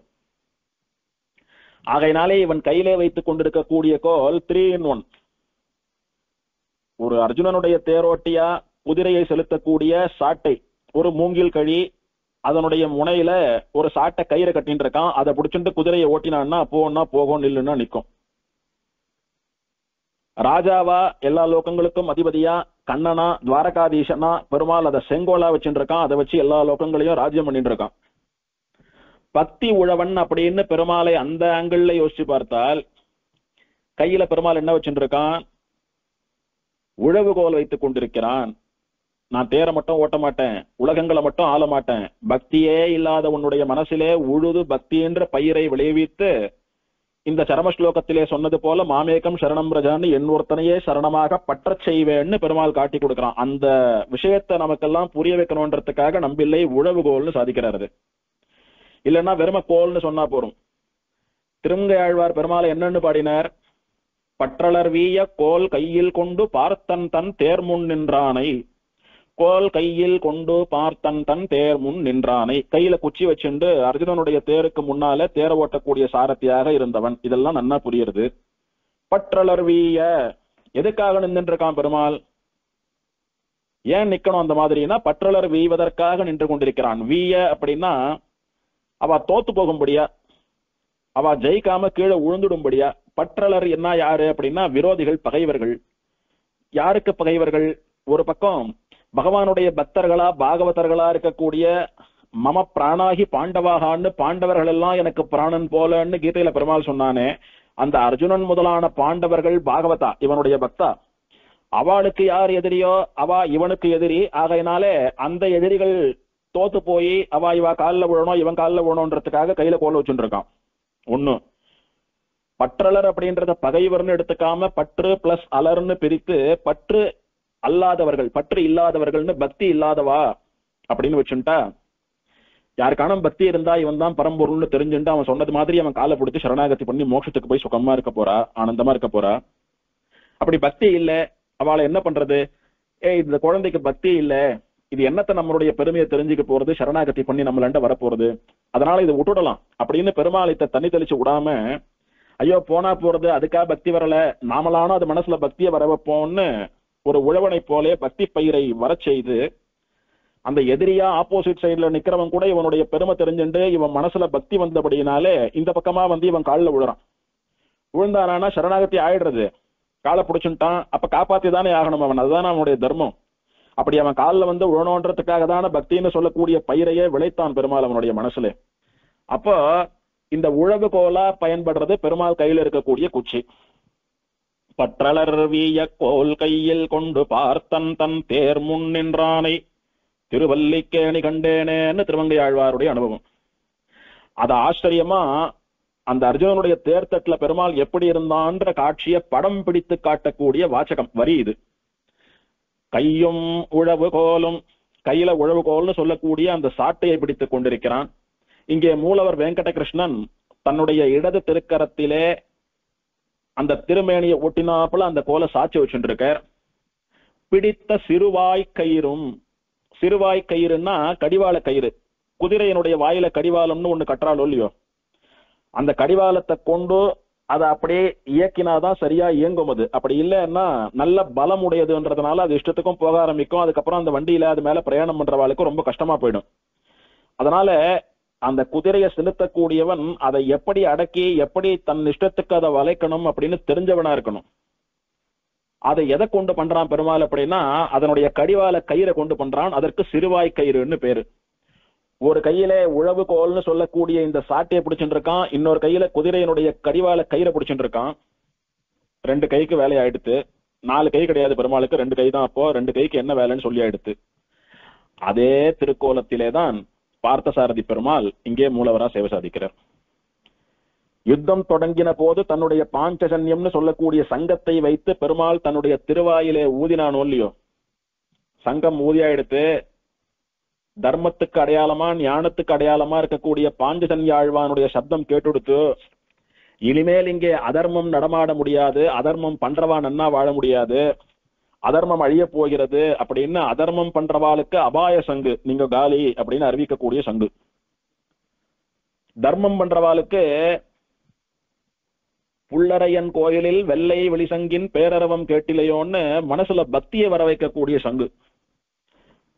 கோவில்ல சங்கு ஊதுறா அப்படின்னா பெருமாளுக்கு விஸ்வரூபமா போறது, பெருமாளை போய் சேவிக்க போறோம், எழுந்து தீர்த்தமாடி நெத்திக்கிட்டு போனோம், கோவிலுக்கு ஓடணும் அப்படின்னு பக்தாலாம் பெருமாளை நோக்கி ஓடக்கூடிய சத்தம். இப்ப கண்ணன் வாயால பாஞ்சஜன்யத்தை ஊதுறான் அப்படின்னா எதிரிகள்லாம் அழிய போறா, அக்கிரமம் பண்றவாள்லாம் ஒழிஞ்சு போக போறா, நாம எல்லாம் நல்லா சுகமா இருக்க போறோம் அப்படின்னு பக்தர்கள்லாம் மனசுல அப்படி ஒரு சாந்தத்தை வர வச்சுக்க கூடியதான ஒரு சப்தம். இந்த ஒரே சப்தமே எதிரிகளுக்கு, அக்கிரமம் அநியாயம் பண்றவாளுக்கு பயத்தை தரக்கூடியதாகவும், இவனிடத்திலே பக்தி உள்ளவர்களுக்கு தர்மப்படி வாழறவாளுக்கு அபயம் தரக்கூடியதாகவும் இருக்கக்கூடிய உத்தமமான ஒரு சப்த விசேஷம் அது, அந்த பாஞ்சஜன்யத்தினுடைய ஒலி. ஆகையினாலே அந்த பாஞ்சஜன்யத்தையும் தன்னுடைய வலது திருக்கையிலே பெருமாள் பிடித்துக் கொண்டிருக்கிறான். இப்படி பெருமாளுடைய சேவை. அடுத்தது என்ன சாதிக்கிறார்? சேனா தூளி தூசரிதமான திருக்குழலும். குழல் அப்படின்னா தலைமுடின்னு அர்த்தம். திருக்குழல்னு சொல்லக்கூடியது பெருமாளுடைய தலையில இருக்கக்கூடியதான அலாலையா வரி வரியா கண்ணங்கரேல்னு நல்ல சுருண்டு இருக்கக்கூடிய அழகிய கேசபாசங்கள். அது எப்படி இருக்கான்? சேனா தூளி தூசரித்தமா இருக்கான். தூளி அப்படின்னா தூசின்னு சொல்ற மூலியோ அது. சேனா தூளி அப்படின்னா சேனைகள் சைன்யங்களினாலே கிளப்பப்படுகிற தூளி. சாதாரணமா அப்படி ஒரு மண் தரையில ஒருத்தர் நடந்து போறாரு அப்படின்னா அவர் கால்பட்டு அப்படி தூசி கிளம்பும், புழுதி கிளம்பும். ஆனா மகாபாரத யுத்த களம்னு சொல்லக்கூடியது, குருக்ஷேத்திர போர் நடக்கக்கூடிய இடம்னு சொல்லக்கூடியது, அத்தனை பேர் சேர்ந்து சண்டை போடுறா, கணக்கே இல்லாத மனுஷாலாம் சேர்ந்து சண்டை போடுறா. அத்தனை பேர் அப்படியே எப்படியே வந்துண்டு குதிச்சுண்டு ஆடிண்டு எகிரி அடிச்சுண்டு எல்லாம் பண்ணிட்டு இருக்கிறச்ச எத்தனை புழுதி கிளம்பும். அப்படி அத்தனை சேனைகள், பாண்டவ சேனைகள், கௌரவ சேனைகள், அத்தனை சேனைகளுடைய தூளி, அவர்களாலே கிளப்பப்பட்ட புழுதி படிந்திருக்கக்கூடிய திருக்குழல் தலை. எல்லாம் ராஜவம்சத்தை சேர்ந்தவா, எல்லாம் பெரியவா, நல்ல ஸ்டேட்டஸ் இருக்கிறவா தான். அரண்மனையில இருந்து கிளம்பி வரச்சவேன்னா ஃப்ரெஷ்ஷா அப்படியே வரலாம். இவா யுத்த காலத்துல வந்து சண்டை போடணும், இத்தனை சைன்யங்கள் வந்து அவாவா ஆக்ரோஷத்தோட சண்டை போடுறான்னா எத்தனை புழுதி கிளம்பும், அதெல்லாம் எங்க போகும்? இவ மேலதான் படியும். இவ சண்டை போட்டுக்கிறா, இவ மேல படிக்கிறதுன்றது பரவாயில்ல, இவன் சர்வேஸ்வரன்னா இவன் மேலையும் படிக்கிறது அப்படின்னா, என்னுடைய பக்தர்களான பாண்டவர்களுக்காக நான் எதையும் தாங்கிக் கொள்வேன், இறங்கி தேரோட்டணும்னு வந்துட்டேன். சர்வேஸ்வரனா இருக்கக்கூடிய நான் இறங்கி தேரோட்டுற நிலைமைக்கு வந்துட்டேன் பக்தர்களுக்காக. ஒரு தூளி, ஒரு புழுதி அது என் மேல படிகிறது, அதெல்லாம் ஒரு பெரிய விஷயமானு சொல்றது போல பெருமாள் தன்னுடைய எளிமையை காட்டிக்கொண்டு அந்த படைகளினாலே கிளப்பப்பட்ட புழுதியானது படிந்திருக்கக்கூடிய தலை, பெருமாளுடைய தலையெல்லாம் அப்படியே புழுது படிந்திருக்கிறதா. அப்படியே தேருக்கு கீழே நாற்றின திருவடிகளுமாய் நிற்கிற பெருமாள் திருவடி எங்க வச்சுருக்கான்னா தேருக்கு கீழே வச்சுருக்கான். நாற்றின அப்படின்னா நன்னா அப்படியே ஊன்றி வைத்துக் கொண்டிருக்கக்கூடிய, தேர்தட்டு கீழே பெருமாள் நின்றுண்டு திருவடிகளை வைத்துக் கொண்டு சேவை சாதிக்கிறான். அப்படி இருக்கக்கூடிய ஸ்ரீ பார்த்தசாரதியினுடைய, அர்ஜுனனுக்கு தேரோட்டியா இருக்கக்கூடிய பெருமாளினுடைய சரண கமலங்களே நமக்கு ஆசிரியக்கத்தக்க விஷயம். இங்க அர்ஜுனன்னு சொன்னது அடியவர்கள் பாகவதர்ன்னு சொல்லக்கூடிய நமக்கெல்லாம் ஒரு உதாரணமா சொல்லக்கூடியதுதான் அர்ஜுனன். இங்கே அடியவர்களுக்காக இத்தனை தூரம் இறங்கி வந்து இப்படி எளியவனா கையில கோலை வச்சுண்டு தரையில நின்றுண்டு புழுதி படிய சாதாரணமா இருக்கான் பாருங்க. அவன் தான் அன்னைக்கு அர்ஜுனனுக்காக இறங்கி வந்து எல்லா கஷ்டத்தையும் தாங்கிண்டு அவனை காப்பாத்தி நல்ல கதை கடைப்பினது போல நமக்கும் பண்ணுவான். ஆகையினாலே நாமெல்லாம் அவனுடைய திருவடிகளையே ஆசிரியக்க வேணும், அவன் திருவடிகளையே பற்ற வேணும் என்பதாக ஈட்ல ஆச்சரியமா வியாக்கியானம் பண்ற. இந்த திருக்கோலத்தை, இந்த பாசுரத்தினுடைய வியாக்கியானத்திலே சொல்லப்பட்ட இந்த வர்ணனை எப்படி பெருமாள் அன்னைக்கு நின்றான் அப்படின்னு நம்பிள்ளை காட்டி கொடுத்ததை நாம நேர போய் சேவிக்கணும்னா திருவல்லிக்கேணியில தான் சேவிக்க முடியும். அப்படி ஆச்சரியமான பெருமாள். இதை திருமங்கை ஆழ்வாரும் ஆச்சரியமாக பற்றளர் வீய கோல்கையில் கொண்டு அப்படின்னு காட்டி கொடுத்தார். இது ஒரு அனுபவம். திருவேங்கடமுடையானே இங்க வெங்கடகிருஷ்ணனா சேவை சாதித்தான்னு சொன்ன மூலியம். அப்போ திருமலை ஸ்தல புராணத்திலேயும் இவனை பத்தின விஷயம் இருக்கணும். ஏன்னா இவன் தானே அங்க போறான். மலையில இருக்கக்கூடிய ஸ்ரீனிவாசனை பத்தி எல்லா விஷயமும் சேர்ந்ததுதான் அந்த 14 புராணங்கள் 11,000 ஸ்லோகங்களாலே சொல்லப்பட்ட வெங்கடாச்சல மகாத்மியம். அவன் என்னென்ன லீலைகள் அற்புதங்கள்லாம் பண்ணினான்னு சொல்றச்ச திருவல்லிக்கேணியில போய் வெங்கடகிருஷ்ணனா சேவை சாதிச்சதே சொல்லணும் இல்லையோ. அதை சொன்ன அந்த திருமலையில் இருக்கக்கூடியதான வெங்கடகிருஷ்ணன் பத்தின விஷயம். தொண்டமான் சக்கரவர்த்தின்னு சொல்லக்கூடிய ராஜா மகா பக்திமான், பரம பாகவதன். தினம் திருவேங்கடமுடியான சேவிக்கலன்னா அவனுக்கு சாப்பாடு இறங்காது, காரியமே ஓடாது. தினம் திருவேங்கடமுடியான சேவிக்கிறவன். அந்த தொண்டமான் சக்கரவர்த்தி தான் திருமலையையும் அதனுடைய பிரதேசம் திருமலை இருக்கக்கூடிய நாட்டையும் ஆண்டு இருந்தான். அவன் எப்பேற்பட்ட பக்தன் அப்படின்னா, தினம் திருவேங்கடமுடியான சேவிக்கிறது மட்டும் இல்ல, இவன் திருவேங்கடமுடியானோடு பேச, திருவேங்கடமுடியான் இவனோடு பேச, அப்படி திருக்கச்சி நம்பியும் தேவப்பெருமாளும் போல இவளுடைய உறவு இருந்துன்றது. நல்லவனா, தர்மத்தின்படியே ராஜ்யம் பண்ணக்கூடியவனா, எல்லோருக்கும் நல்லது பண்ணிட்டு திருவேங்கடமுடியான இடத்திலே உண்மையான பக்தியோடு இவன் ராஜ்யம் பண்ணின்றதுனால யாராலையும் இவனை ஜெயிக்க முடியல. தொடர்ந்து பல வருஷங்கள் இவனே ராஜ்யம் பண்ணிட்டு வந்தான். ஆனா எல்லாருக்கும் இவன் மேல ஒரு பொறாமை. ஏன்னா நல்ல ராஜ்யம் பண்றான், நல்ல மகா வீரனா இருக்கான், ஜனங்களுடைய மனசுல நல்லா இடம் பிடிச்சிருக்கான், பெருமாளுடைய அனுகிரகமும் இருக்கிறது, வீர தீர பராக்கிரமம் உடையவனாகவும் இருக்கான். இவனை ஜெயித்து அந்த நாட்டை கைப்பற்ற முடியலையே என்ற பொறாமை எல்லோருக்கும் உண்டு, எல்லா தேசத்து ராஜாக்களுக்கும் உண்டு. இவனுடைய பக்தி எப்பேற்பட்டதுன்னா, தினந்தோறும் திருவேங்கடமுடையானுடைய திருவடிகள்ல 1008 ஸ்வர்ண புஷ்பங்களை சொல்லி சகஸ்ரநாம அர்ச்சனை பண்ணக்கூடியவன். தினந்தோறும் சகஸ்ரநாம அர்ச்சனை பண்ணுவான். அதனுடைய ஞாபகமா தான் இன்னைக்கும் திருமலையில பெருமாளுக்கு தினம் சகஸ்ரநாம அர்ச்சனை நடக்கிறது. பொதுவா எல்லா இடங்கள்லயும் அஷ்டோத்தர சதநாமம்னு சொல்லக்கூடிய 108 நாமாவளிகளாலே அர்ச்சனை நடக்கிறது தான் வழக்கம். சகஸ்ரநாம அர்ச்சனை விசேஷமா அது ஒரு உற்சவமாட்டம் பண்ணுவா. ஆனா திருவேங்கடமுடையானுக்கு தான் தினம் சகஸ்ரநாம அர்ச்சனை. காத்தால சகஸ்ரநாம அர்ச்சனை முடிஞ்சா விட்டுதான் பெருமாள் தலிகம் செய்யற, தலிகம் செஞ்சா விட்டுதான் சாத்துமர ஆறுது கார்த்தால சாயங்காலம்னு 2 வேளை பெருமாளுக்கு அஷ்டோத்தர சதநாமம்னு அர்ச்சனையும் நடக்கிறது. இப்படி தினம் சகஸ்ரநாம அர்ச்சனை நடக்கிறதுக்கு என்ன காரணம்னா, பெருமாள் நேர பேசக்கூடிய பரம பாகவதரான தொண்டமான் சக்கரவர்த்தி ஏற்படுத்தின வழக்கம் அது இன்னைக்கும் நடந்துட்டு இருக்கிறதுன்றது ஒரு தகவல். அப்படி பெருமாளோட ரொம்ப உருகி போய் ஊன்றி போய் இருந்த பக்தர், அவரை ஜெயித்து எப்படியான திருமலையை கைப்பற்றணும் அப்படின்னு எல்லோருக்கும் ஒரு ஆசை. ஆனா இவெல்லாம் ஒரு விஷயத்த புரிஞ்சுக்கல.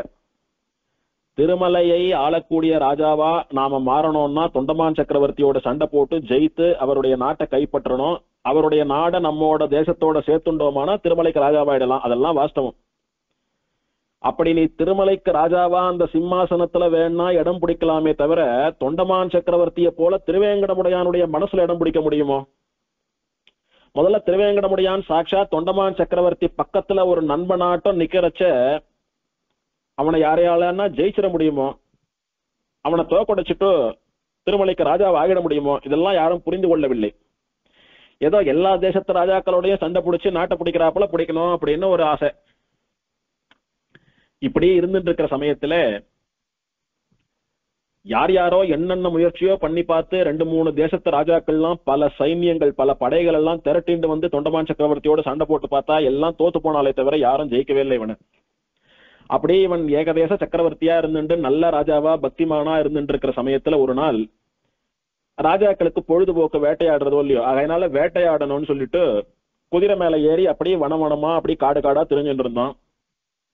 அப்படியே தெரிஞ்சுட்டு இருந்த போது இவனுடைய தேசத்தில இருந்து அப்படியே கொஞ்ச தூரம் தள்ளி போய் சென்னையிலே சமுத்திரக்கரையில இருக்கக்கூடிய பிருந்தாரண்ய கஷேத்திரம்னு சொல்லக்கூடிய திருவல்லிக்கேணிக்கு போயிட்டான். அந்த காட்டுக்கு போயிட்டான். இரவியின் கதிர்கள் நுழைதல் செய்தறியா திருவல்லிக்கேணின்னு சொன்னது போல அடர்ந்த காடாக இருக்கக்கூடிய பிருந்தாவனத்துக்குள்ள போயிட்டான். அங்க போய் வேட்டையாடிண்டே இருக்கான். அந்த சமயத்திலே சூரியன் அஸ்தமனம் ஆயிட்டான், இருட்டு வந்துடுத்து. சரி, இதுக்கு மேல வேட்டையாடுறதுக்கு இல்ல, எங்கேயான எத்தையான சாப்பிட்டு படுத்துக்கலாம், நாளைக்கு அடுத்தால பாத்துக்கலாம் அப்படின்னுட்டு ஓய்வு எடுத்துட்டான். ராஜாவினுடைய ஒற்றர்கள்னு இருப்பாளோ இல்லையோ, ரகசியமா வேவு பார்த்துட்டு போய் ராஜாவுக்கு தகவல் சொல்லக்கூடிய ஒற்றர்கள் இருப்பா எல்லா ஊர்லயும். அந்த மாதிரி இந்த திருவல்லிக்கேணி பிருந்தாரண்யம்னு சொல்லக்கூடிய பிரதேசம் மயூரபுரின்னு சொல்லக்கூடிய மயிலாப்பூருக்கு உட்பட்ட பிரதேசம். அதை ஆண்டு கொண்டிருந்த ராஜா மயிலை நகருக்கு அதிபதினு மயிலாப்பூர் ராஜா அவன். அவனுடைய ஒற்றர்கள் என்ன பண்ணினா, இந்த மாதிரி பெரிய சக்கரவர்த்தியான தொண்டமான் நம்ம ஊருக்கு வேட்டையாடணும்னு வந்து நம்ம காட்டுல தங்கி இருக்கான் அப்படின்னுட்டு அந்த விஷயத்த போய் சொல்லிட்டா. சொன்ன உடனே என்ன பண்ணா, இதுதான் சரியான சந்தர்ப்பம், அவன் தனி ஒருத்தனா வந்திருக்கான், அவனுடைய அமைச்சர்கள் சேனாதிபதிகள் அவனுடைய படை இதெல்லாம் ஒன்னும் இல்ல, இந்த சமயத்துல போனா அவனை சுலபமா நம்ம தாக்கிடலாம், தாக்கிட்ட யாருக்கு தெரிய போறது, ராத்திரியோட ராத்திரியா அவனை ஜெயிக்கிறோம், நாம தான் தொண்டமான் சக்கரவர்த்தியினுடைய ஸ்தானத்துல திருமலையை ஆள போறோம்னு சொல்லி நம்முடைய தேசத்தோட சேர்ந்து ஆண்டு நம்ம பெரிய சக்கரவர்த்தி ஆயிடலான்னு ஒரு தப்பு கணக்கு போட்டான். அப்படி தப்பு கணக்கு போட்டு யானைப்படை, குதிரைப்படை, தேர்ப்படை, காலால் படைன்னு 4 விதமான படைகளோடு கூட காட்டுல தனியா இருந்த தொண்டமான் சக்கரவர்த்தி கிட்ட வந்து, நீயா நானா ஒரு கை பார்த்துடலாம், நல்ல வீரனா இருந்தா ஒண்டிக்கு ஒண்டி மோதுன்னு சண்டைக்கு கூட்டு எல்லா படைகளும் சேர்ந்து தொண்டமான் சக்கரவர்த்தியை தாக்குறது. தொண்டமான் சக்கரவர்த்தி மகாவீரன் தான், ஆனா இத்தனை பெரிய படை அத்தனை ஆயுதங்களோடு தாக்கறச்ச ஒருத்தர் என்ன பண்ணுவார் பாவம், அவரிடத்திலே சரீர பலத்தை விட ஆத்ம பலம் அதிகமா இருந்தது. தன்னுடைய சரீரத்துல இருக்கக்கூடிய தெம்ப நம்புறதை காட்டிலும் பக்திய, பெருமாள் மேல இருக்கக்கூடிய விசுவாசத்தை, நமக்காக பெருமாள் இருக்கான், அவன் தான் எல்லாம் பண்றான் அப்படின்றதான ஒரு விசுவாசத்தை நிறையவே உடையவர் தொண்டமான் சக்கரவர்த்தி. உடனே யுத்த களத்தில இருந்து அந்த காட்டுல இருந்து ஒரு க்ஷணம் கண்ணை மூடி திருவேங்கடமுடையானுக்கு ஒரு பிரார்த்தனை வைத்தார். திருவேங்கடமுடையான தியானம் பண்ணினார். தியானம் பண்ணி, திருவேங்கடமுடையானே, தினந்தோறும் எனக்கு சேவை சாதிக்கிற பெருமாளே, இன்னைக்கு ஏதோ வேட்டையாடணும்னு வந்துட்டதுனால உன்னை சேவிக்க முடியாம போயிடுத்து, அதனாலதான் இன்னைக்கு எனக்கு இந்த மாதிரி ஒரு நிலைமை, தினம் உன்னை சேவித்தேனா எனக்கு இந்த மாதிரி எல்லாம் வருமா, ஆகையினாலே உடனே நீ எனக்கு சேவை சாதிக்கணும் அப்படின்னு தியானிக்கிறான், பிரார்த்திக்கிறான் ராஜா. உடனே திருவேங்கடமுடையான் அவர் கண்ணுக்கு மட்டும் தெரிவது போல பிரத்யட்சமா வந்து சேவை சாதிக்கிறார். திருவல்லிக்கேணிக்கு வந்து சேவை சாதித்து, இதுக்காக என்ன கூட்ட, ஒன்னும் இன்னைக்கு உன்னை சேவிக்கல, அதனால மனசு ஏதோ கஷ்டமா இருந்தது, சேவிக்கணும்னு ஆசைப்பட்டேன், சேவிச்சுட்டேன். இன்னொன்னும், என் ஒருத்தனை இத்தனை பேர் சேர்ந்து தாக்குறா, என்னுடைய தேசத்துல இருக்கக்கூடிய அத்தனை ஜனங்களுக்கும் நான் தானே காவலாளி, இவ அக்கிரமம் பண்ணக்கூடியவா, தனியா வர ஒருத்தனை மடக்கி சண்டை போடக்கூடிய அளவுக்கு கீழானவா இவா, இவா கிட்ட நான் தோத்து போய் அந்த ஜனங்களை கேவலம் இவாளுடைய பிடியில சிக்க வைக்க கூடாது, அதனால இந்த யுத்தத்திலே நீதான் எனக்கு துணை புரியணும். அன்னைக்கு எப்படி அர்ஜுனனுக்கு துணையா பாண்டவாளுக்கு துணையா இருந்து மகாபாரத யுத்தத்தை நடத்தி வைத்தையோ, அந்த மாதிரி இன்னைக்கு இந்த தொண்டமானுக்கு அனுகிரகம் பண்ணி இந்த யுத்தத்தை நடத்தி வைக்கணும்னு பிரார்த்தித்தான். பிரார்த்திச்ச போது அவனுடைய பக்திக்கு மகிழ்ந்து அவன் நன்னா இருக்கணும், அவன் ஜெயிக்கணும்ன்ற ஆசையில பெருமாள் என்ன பண்ணினார், தன்னுடைய கையில இருக்கக்கூடிய சக்கரத்தை கொடுத்தார். ஏன்னா பெருமாள் யார வதம் பண்ணணும்னாலும் துஷ்ட சக்திகளை வதம் பண்றதுக்கு சக்கராயுதத்தை தான் பயன்படுத்துவர். ஆகையினாலே தான் பயன்படுத்தக்கூடிய விசேஷமான சக்திகள் வாய்ந்த சுதர்சனம்னு சொல்லக்கூடிய தன்னுடைய சக்கரத்தை தன்னுடைய பக்தனான தொண்டமான் சக்கரவர்த்திக்கு பெருமாள் கொடுத்துட்டார். இந்த சுதர்சன சக்கரத்தை கொண்டு இவாளெல்லாம் ஜெயிச்சுட்டு வெற்றியோடு கூட நம்ம ஊருக்கு திரும்பி வான்னு சொல்லிட்டு பெருமாள் மறைஞ்சு போயிட்டார். இப்ப சக்கரத்தை கொடுத்துட்டாரோ இல்லையோ, கொடுத்துட்டு எப்படி வந்தாரோ அப்படியே சேவை சாதித்து இவாளெல்லாம் ஜெயிச்சுட்டு நம்ம ஊருக்கு வா அப்படின்னு சொல்றார். அப்ப எப்படி இருந்தார் பெருமாள், சக்கரம் கொடுத்தாயிடுத்து, அதனால ஒரு கையில வெறும் சங்கு மட்டும்தான் இருக்கு. அந்த திருக்கோலம் தான் வெங்கட கிருஷ்ணன் சொல்லக்கூடிய மூலவர் வலது கையிலே வெறும் சங்க மட்டும் பிடித்து கொண்டிருக்கக்கூடிய திருக்கோலம். சக்கரத்தை கொடுத்தா எடுத்து சங்கம். பொதுவா வடிவார் சோதி வளத்துறையும் சுடராழியும் பல்லாண்டுன்னு பெருமாளுடைய வலது பக்கத்திலே தான் சுதர்சன ஆழ்வான் இருப்பான், இடது பக்கத்திலே பாஞ்சஜன்யம்னு சொல்லக்கூடிய சங்கு இருக்கும். சக்கரத்தை கொடுத்துட்டார் தொண்டமான் சக்கரவர்த்திக்கு, சங்க மட்டும் பெருமாள் பிடிச்சுக்கணும். சங்கு சக்கரம் ரெண்டுத்தையும் பிடிச்சிட்டு இருந்தப்போ சங்கு இடது பக்கத்துல இருந்தது, இப்ப ஏன் வலது பக்கத்துல மாறி இருக்குன்னா, கொஞ்சம் யோசிச்சு பாருங்க, நாம 2 கையில 2 பைய வச்சுட்டு இருக்கோம் அப்படின்னா சாதாரணமா போயிட்டு இருப்போம். ஆனா ஒரு பை தான் இருக்குன்னா எது நமக்கு சௌகரியம், எது நமக்கு வாட்டமா இருக்கும், வலது கைக்கு தானே மாத்திப்போம். ஆகையினாலே பெருமாள் அதே மாதிரி சங்கத்தை வாயில வைத்து ஊதணும்னா வலது கையாலே தானே வைக்கிறது வழக்கம், உபதேசம் பண்ணணும்னா வலது கையாலே பண்ணணும், அதனால வலது பக்கத்துல மாத்திட்டு சேவை சாதிக்கிறான். வேங்கடமலையில இருந்து போய் சங்கத்தை வைத்துக் கொண்டு அன்னைக்கு தேர்தட்டுல எப்படி சக்கரம் இல்லாம சங்கத்தோடு மட்டும் சேவை சாதித்தானோ அந்த கிருஷ்ணனா சேவை சாதிக்கிறவன், அதனால வெங்கட கிருஷ்ணன். இப்போ தொண்டமான் சக்கரவர்த்தி அந்த சக்கராயுதத்தை கொண்டு அவர்கள் எல்லாம் ஜெயித்து அவன் திருமலைக்கு போய் பெருமாளை சேவித்து பல காலம் ராஜ்யம் பண்ணிட்டு இருந்தான்றது அது தனி கதை. இங்க பெருமாள் சங்கத்தை ஏந்தி கொண்டு மாம் ஏகம் சரணம் பிரஜன்னு சொல்றது போல இடது கையில இருந்த சங்கத்தை வலது கைக்கு மாத்தின்ட்டார். இடது கையை என்ன பண்றது? என்னுடைய திருவடியே உனக்கு கதி, தொண்டமானே என்னைக்கும் என்னுடைய திருவடியை பிடிச்சுக்கோ, நான் இருக்கேன் உனக்காக. நீ கூட்ட ஒரு க்ஷணத்துல மலை மேல இருந்து இறங்கி இத்தனை தூரம் ஓடி வந்து அனுகிரகம் பண்ணலையா? என்னுடைய சக்கரத்தையே கொடுத்துட்டனே உனக்கு, நான் கூடவே இருக்கேன்னு காட்டுறது போல என் திருவடிகளிலே என்றும் நிலையான பக்தி கொண்டுருன்னு அன்னைக்கு கீதையில மாம் ஏகம் சரணம் பிரஜன்னு சொன்னதை இன்னைக்கும் தொண்டமானுக்கு காட்டினான். இன்னைக்கு வரைக்கும் நமக்கெல்லாம் கூட அர்ச்சாவதாரத்திலே மூலவரா காட்டி கொண்டிருக்கிறான் வெங்கடகிருஷ்ணன் அப்படின்றது விஷயம். இப்போ பெருமாள் சக்கரத்தை தொண்டமானு கொடுத்துட்டார். சங்கத்தோட வெங்கடகிருஷ்ணனா திருவல்லிக்கேணியில சேவை சாதிக்கிறார். கண்ணன் சங்கத்தை மட்டும் வச்சுட்டு இருக்கான்னா அர்ஜுனனுக்கு தேரோட்டின பார்த்தசாரதி, அதனால வாயில ஊதுறதுக்காக சங்கு மட்டும் இருக்குன்னு சொல்லி சமாளிச்சுடலாம். ஸ்ரீனிவாசன் வெறும் சங்கத்தோட இருக்கான்னா நன்னா இருக்குமா? ஒண்ணு சங்கு சக்கரம் ரெண்டுத்தையும் ஏந்திக்கணும், இல்ல எதுவுமே இல்லாம அப்படி பிராட்டியோட சந்தோஷமா பெருமாள் அப்படி உலாவின் இருக்கான் அப்படின்றதுனால சாதாரணமா இருக்கான் பெருமாள், ஆயுதங்கள் இல்லாம இருக்கான்னு அனுபவிக்கணும். ஆகையினால பெருமாள் என்ன பண்ணினா சங்கோடு சேவை சாதிக்கிறது திருவல்லிக்கேணியோட இருக்கட்டும், சக்கரம் தொண்டமான கொடுத்தா எடுத்து, அதனால வெறுங்கையோட போலான்னுட்டு பெருமாள் ரெண்டு திருக்கரத்தோட திருமலைக்கு வந்து அலர்மேல் மங்கையோட சேர்ந்து பழையபடி வாசம் பண்ண ஆரம்பிச்சுட்டோம். அதனால பெருமாளுக்கு சங்கு சக்கரங்கள் கிடையாது. யுத்தமெல்லாம் முடிஞ்சு தொண்டமான் சக்கரவர்த்தி வெற்றி வாகை சூடி திருமலைக்கு வந்து சுவாமி புஷ்கரணியிலே தீர்த்தமாடி பெருமாளை வந்து சேவித்து பெருமாளுக்கு நன்றி தெரிவிக்கணும்னு வரான். சுவாமி நீ இல்லைன்னா என்னால இந்த காரியத்தை பண்ணிருக்க முடியாது, மனுஷ பலத்தோட தெய்வ பலம் தான் வசந்ததுன்னு நான் தெரிஞ்சுட்டேன்னு எனக்கு புரிய வச்சுட்ட. உன்னாலதான் என்னுடைய தலையிலே இந்த கிரீடம் தங்கறது, நீ இல்ல நீ வந்து அனுகிரகம் பண்ணலன்னா அவ என்ன ஜெயிச்சுட்டு இருப்பா, என் கிரீடம் பறி போயிருக்கும், நான் சாதாரண மனுஷனா இருப்பேன், செத்து கூட போயிருப்பேன்.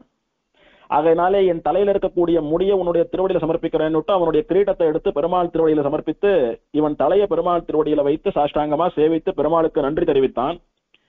தெரிவிச்சுட்டு தனக்கு கொடுத்த சக்கராயுதத்தை திரும்ப சமர்ப்பிக்கணும் பெருமாளுக்குன்னுட்டு, சுவாமி நீ எனக்கு யுத்தத்துக்கு அனுகிரகம் பண்றதுக்கு சகாயத்துக்காக உன்னுடைய சக்கராயுதத்தை கொடுத்த, காரியம் ஆயிடுத்து, ரொம்ப நன்றி, திரும்ப கொடுத்துடுறேன், இதை ஏன் நின்று சேவை சாதிக்கணும் அப்படின்னு கொடுக்குறான் சக்கரத்தை. பெருமாள் சிரிக்கிறார். நான் சங்கோடு கூட அங்க வெங்கடகிருஷ்ணனா சேவை சாதிக்கிறேன், அங்கேயே சங்குல இருக்கக்கூடிய திருக்கோலம் சங்கு அங்கேயே விட்டுட்டு வந்துட்டேன், சக்கரம் உன்னண்ட கொடுத்துட்டு வந்துட்டேன், இங்க வெறுங்கையோட நிக்கிறேன், இப்ப சக்கரத்தை மாத்திர வச்சுட்டா நன்னா இருக்காது, ஆகையினால அது உன்னண்டையே இருக்கட்டும், என்னுடைய அடையாளமா நானாவே நினைச்சுண்டு அந்த சங்க சாட்சாத் திருவேங்கடமுடையான் அப்படின்னு நினைச்சுண்டு நீ தினம் திருவாராதனம் பண்ணிட்டு வா. பிற்காலத்துல என் மனதுக்கு உகந்த உன்னை போல ஒரு பரம பக்தராலே அந்த சங்கமும் சக்கரமும் திரும்ப என்னண்ட வந்து சேரும். நீ எப்படி என்னண்ட நேர்ல பேசக்கூடிய அளவுக்கு பரம பக்திமானா இருக்கிறியோ, என்னண்ட ஆசையா இருக்கிறியோ, அந்த மாதிரி பிற்காலத்திலே எனக்கு ரொம்ப பிடித்த ஒரு சுவாமி, ஒரு பாகவதோத்தமர், ஒரு ஸ்ரீ வைஷ்ணவர், ஒரு பெரிய சுவாமி வரப்போறார், அவர் கையால நான் வாங்கிக்கிறேன் அப்படின்னு திருவேங்கடமுடையான் தொண்டமான் சக்கரவர்த்திக்கு வாக்கு கொடுக்குறான். அது யார் அப்படின்னா சுவாமி எம்பெருமானார். திருவேங்கடமலையில இருக்கக்கூடிய பெருமாளா தேவதாந்திரமானு ஒருத்தர் வாதம் பண்ணின போது கடைசியில ராமானுஜர் தான் போய் ஸ்தலபுராணத்தில் இருக்கக்கூடிய பிரமாண ஸ்லோகங்கள், வேத வாக்கியங்கள் இதையெல்லாம் காட்டி, ஆழ்வார் பாசுரங்களை எல்லாம் காட்டி சாட்சாத் திருவேங்கடமுடையான் திருமால் தான், மகாவிஷ்ணு தான், ஸ்ரீமன் நாராயணன் தான் நிரூபித்து, அப்பவும் அவெல்லாம் ஒத்துக்காம பெருமாளுடைய ஆயுதங்களான சங்க சக்கரங்களை ஒரு பக்கம் வைக்கலாம், வேற வேற தேவதைகளுடைய ஆயுதங்களை எல்லாம் தனித்தனியா வைக்கலாம், எதை பெருமாள் அந்த விக்கிரகத்துல சாத்திக்கிறானோ அந்த தெய்வம் தான் முடிவு பண்ணலாம்னு எல்லோரும் தீர்மானமா ஒத்துண்டு கடைசியில கோவிலுக்குள்ள யாரும் இல்லாதபடிக்கு ராஜா எல்லாரையும் செக் பண்ணி எல்லா ஆயுதங்களையும் பெருமாள் முன்னால ஒன்னு ஒரு தட்டுல அப்படியே வச்சுட்டு கதவு சாத்திட்டா. யாரும் கோவிலுக்குள்ள ராத்திரி போகக்கூடாதுன்றதுக்கு கோவிலை சுத்தி காவலாளிகள் நிக்கிறா, கடும் காவல். பிம்மால விஸ்வரூபத்தப்ப திறந்து பார்த்தா பெருமாள் ஆச்சரியமா சங்கு சக்கரங்களை ஏந்தி கொண்டு சாட்சாத் நான் ஸ்ரீமன் நாராயணன் தான், ரிக்வேதத்திலே சொல்லப்பட்டது போல, ஸ்தல புராணத்திலே சொல்லப்பட்டது போல, 11,000 ஸ்லோகங்களிலே கொண்டாடப்பட்டது போல, ஆழ்வார்களுடைய பாசுரங்கள் 200க்கும் மேற்பட்ட பாசுரங்களிலே வர்ணிக்கப்பட்டது போல, நான் அலர்மேல் மங்கையோடு வசிக்கக்கூடிய சங்க சக்கரதாரியான ஸ்ரீமன் நாராயணன் தான், யாருக்கும் கலக்கம் வேணான்னு பெருமாள் தெளிவித்தருளினான். ஆக அன்னைக்கு தொண்டமான் சக்கரவர்த்தியினிடத்திலே கொடுத்த சக்கரத்தை இன்று ராமானுஷர் மூலமாக சங்கு சக்கரம் ரெண்டையும் வாங்கிட்டான் பெருமாள். இது ஒரு அனுபவம் என்னன்னா, சக்கரத்தை கொடுத்தான், சக்கரத்தை பின்னாடி பக்தரண்ட வாங்கிக்கிறேன்னு சொல்லி சங்கத்தை மட்டும் பிடிச்சிட்டு இருந்திருக்கலாம். ஆனா ஏன் பெருமாள் ரெண்டுத்தையும் கொடுத்துட்டு ரெண்டுத்தையும் அப்புறம் வாங்கிக்கிறேன்னு நினைக்கிறான் அப்படின்னா, ஆச்சாரியனிடத்திலே சமாசிரயணம் பண்ணி கொள்ளும் போது சங்கு சக்கரம் ரெண்டுத்தையும் தான் பதிச்சுக்கணும். ராமானுஜரோ பெரிய ஜெகதாச்சாரியன், திருக்குறுங்குடி நம்பி சமாசயனம் பண்ணிட்டது போல நமக்கும் ராமானுஜருடைய சம்பந்தம் போகணும்னு பெருமாள் ஆசைப்பட்டு அதை ஒரு அலங்காரமா சாத்தின்றாலும் கூட ராமானுஜர் கையால சங்க சக்கரம் வாங்கின்ற ஒரு பெருமை சந்தோஷம் வேணும் என்பதற்காக திருவேங்கடமுடையான் அவர் கையால ரெண்டுத்தையும் சாத்தின்றான்றது ஒரு அனுபவம். அதனாலதான் ராமானுஜருடைய வாழி திருநாமத்திலே அப்பனுக்கு சங்காழி அளித்தருள்வோன் வாழியே. அப்பன் அப்படின்னா திருவேங்கடமலையில் இருக்கக்கூடிய பெருமாள். திருவேங்கடமுடையானுக்கு அப்பன், திருமலையப்பன் பெயர். அவனுக்கு சங்கு பாஞ்சஜன்யம் ஆழி சுதர்சனம் ரெண்டுத்தையும் கொடுத்த பெருமாள் அப்படின்னு ராமானுஜருக்கு அவர் கட்டியத்திலையும் உண்டு, வாழி திருநாமத்திலையும் உண்டு. அந்த பெருமை அவருக்கு உண்டு. இப்படி ராமானுஜர் கையாலே சங்க சக்கரங்களை வாங்கி கொண்டு அவர் ஜெகதாச்சாரியர் அப்படின்னு பெருமாளே விரும்பி சங்க சக்கரங்களை வாங்கி கொள்ளக்கூடிய அளவுக்கு ஏற்றமுடைய சுவாமி என்பதையும் பெருமாள் நிரூபித்தான். அன்னைக்கு தொண்டமான் சக்கரவர்த்தியினுடைய பக்தியை உலகுக்கு காட்டினான். இன்று சுவாமி ராமானுஜருடைய பக்தியை உலகுக்கு காட்டினான். ஆகையினாலே அந்த திருவேங்கடமுடையானே திருவள்ளிக்கேணிக்கு வந்து இத்தனை லீலைகளும் பண்ணினபடியினாலே அவனுக்கு வெங்கடகிருஷ்ணன் அப்படின்னு திருநாமம். அதுபோக இந்த கைரவினி சரஸ்ன்னு சொல்லக்கூடிய தீர்த்தம் திருவள்ளிக்கேணியில இருக்கு. அதனுடைய கரையிலே சுமத்தின்னு சொல்லக்கூடிய ஒரு மகரிஷி தபஸ் பண்ணிட்டு இருந்தாருன்னு பார்த்தோம். அவர் ரொம்ப கிருஷ்ண பக்தி உடையவர். கண்ணனுடைய அழகிலே அவனுடைய குணங்களிலே பகவத்கீதையிலே ரொம்ப ஈடுபட்டவர். அவருக்கு என்ன ஆசைன்னா, மகாபாரத யுத்தத்திலே பீஷ்மருக்கு பெருமாள் கடைசி காலத்துல எப்படி சேவை சாதித்தானோ அந்த மாதிரி சேவை நமக்கும் தரணும் பெருமாள். அதை சேவிச்சுட்டு உடனே அவன் திருவடிக்கு போகணும், மோட்சத்துக்கு போகணும்னு ஆசைப்பட்டார். ரொம்ப வருஷம் வாழ்ந்துட்டார். அவர் பண்ணாத யாக யக்ஞங்கள் தபஸ் ஒன்னும் கிடையாது. நன்னா பெருமாள் அனுபவிச்சுட்டார். பண்ண வேண்டிய தர்மங்கள் எல்லாம் பண்ணியாயிடுத்து. மோட்சத்துக்கு போக வேண்டியதுதான் பாக்கி. போறதுக்கு முன்னாலே ஞானத்திலே சிறந்தவரான பீஷ்மாச்சாரியருக்கு எப்படி சேவை கொடுத்தானோ அந்த சேவையை சேவிச்சுட்டு பரமபதிக்கணும்னு ஆசை அவருக்கு. அது என்ன பீஷ்மாச்சாரியருக்கு பெருமாள் சேவை கொடுத்த கதை?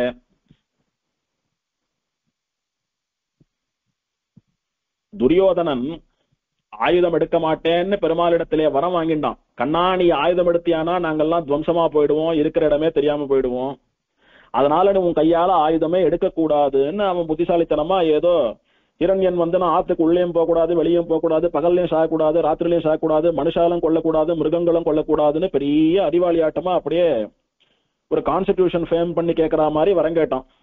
அத்தனையும் வாரி சாட்டு பெருமாள் ஒரு க்ஷணத்துல முடிச்சுட்டு போயிட்டான் அவனை.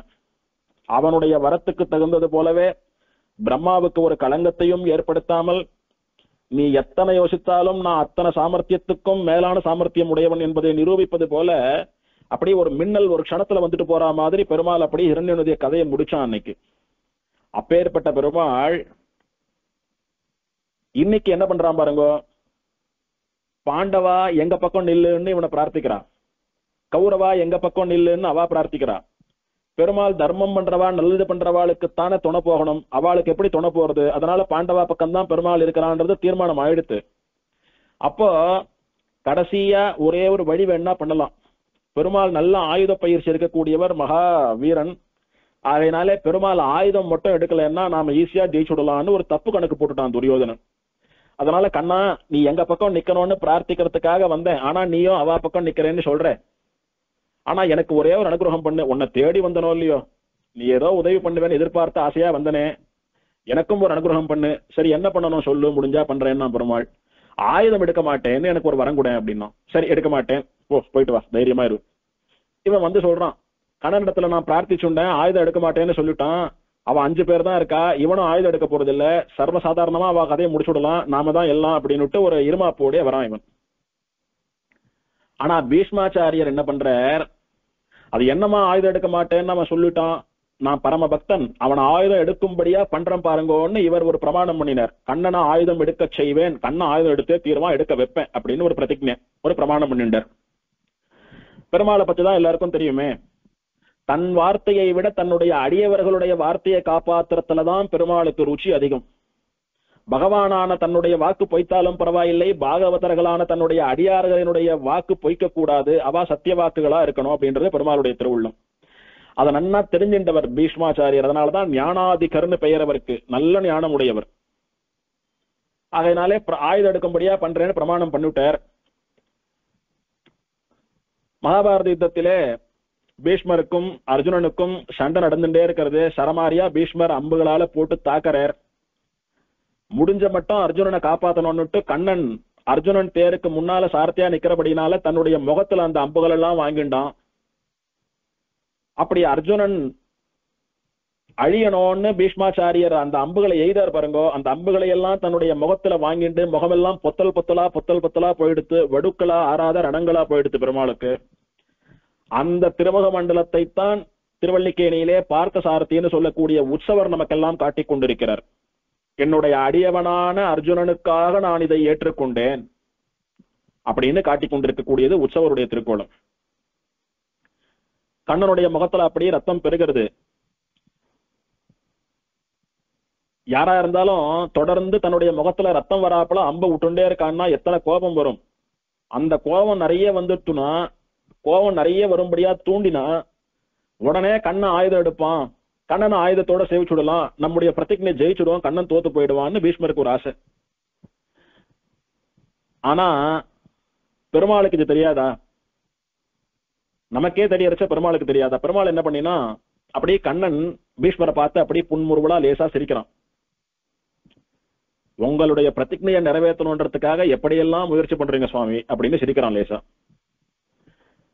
பீஷ்மர் பாகவதோத்தமர், பெருமாளுடைய திருவுள்ளத்தை நன்னா புரிஞ்சின்றவர். சரி, இவனை தாக்கினா கோபம் வரல, இவனுடைய அடியவனான அர்ஜுனனை தாக்கினா கோபம் வந்துதானே ஆனோம். இவன் தானே சொன்னான் மம பிராணாகி பாண்டவாகான்னுட்டு, பாண்டவர்கள்லாம் எனக்கு பிராணன் போல, அதுலயும் அர்ஜுனன் எனக்கு ரொம்ப நெருக்கமான நண்பன் சொன்னவன் இவன் தானே. அதனால இவனை விட்டுடலாம், அர்ஜுனனை தாக்கலாம். அப்ப எப்படி கோபம் வராம போறது, எப்படி ஆயுதம் எடுக்காம இருக்கிறான்னு பாக்கலாம் அப்படின்னு பீஷ்மர் சரமாரியா தொடர்ந்து கண்ணனை விட்டுட்டு அர்ஜுனனை தாக்க ஆரம்பித்தார். அப்படி தாக்கின போது பெருமாளுக்கு உடனே கட்டுக்கடங்காத கோபம். என்னுடைய பக்தனை என்ன நம்பி நின்று இருக்கிறவன, ஏன் தேர்ல இருக்கிறவன நீ தாக்கறையான்னு கோபம் வந்துடுத்து. உடனே சுதர்சன ஆழ்வான தியானம் பண்ணிட்டார். சுதர்சன ஆழ்வான் கைக்கு வந்தான். கையில இருந்து அப்படியே சக்கரத்தை கையில வச்சுண்டு ரதத்தில இருந்து தேர்ல இருந்து குதிக்கிறான் பெருமாள். ஒரு ஆவேசத்தோட குதித்து நேர பீஷ்மாச்சாரியர் இடத்திலே கோபத்தோட ஓடி வரான்.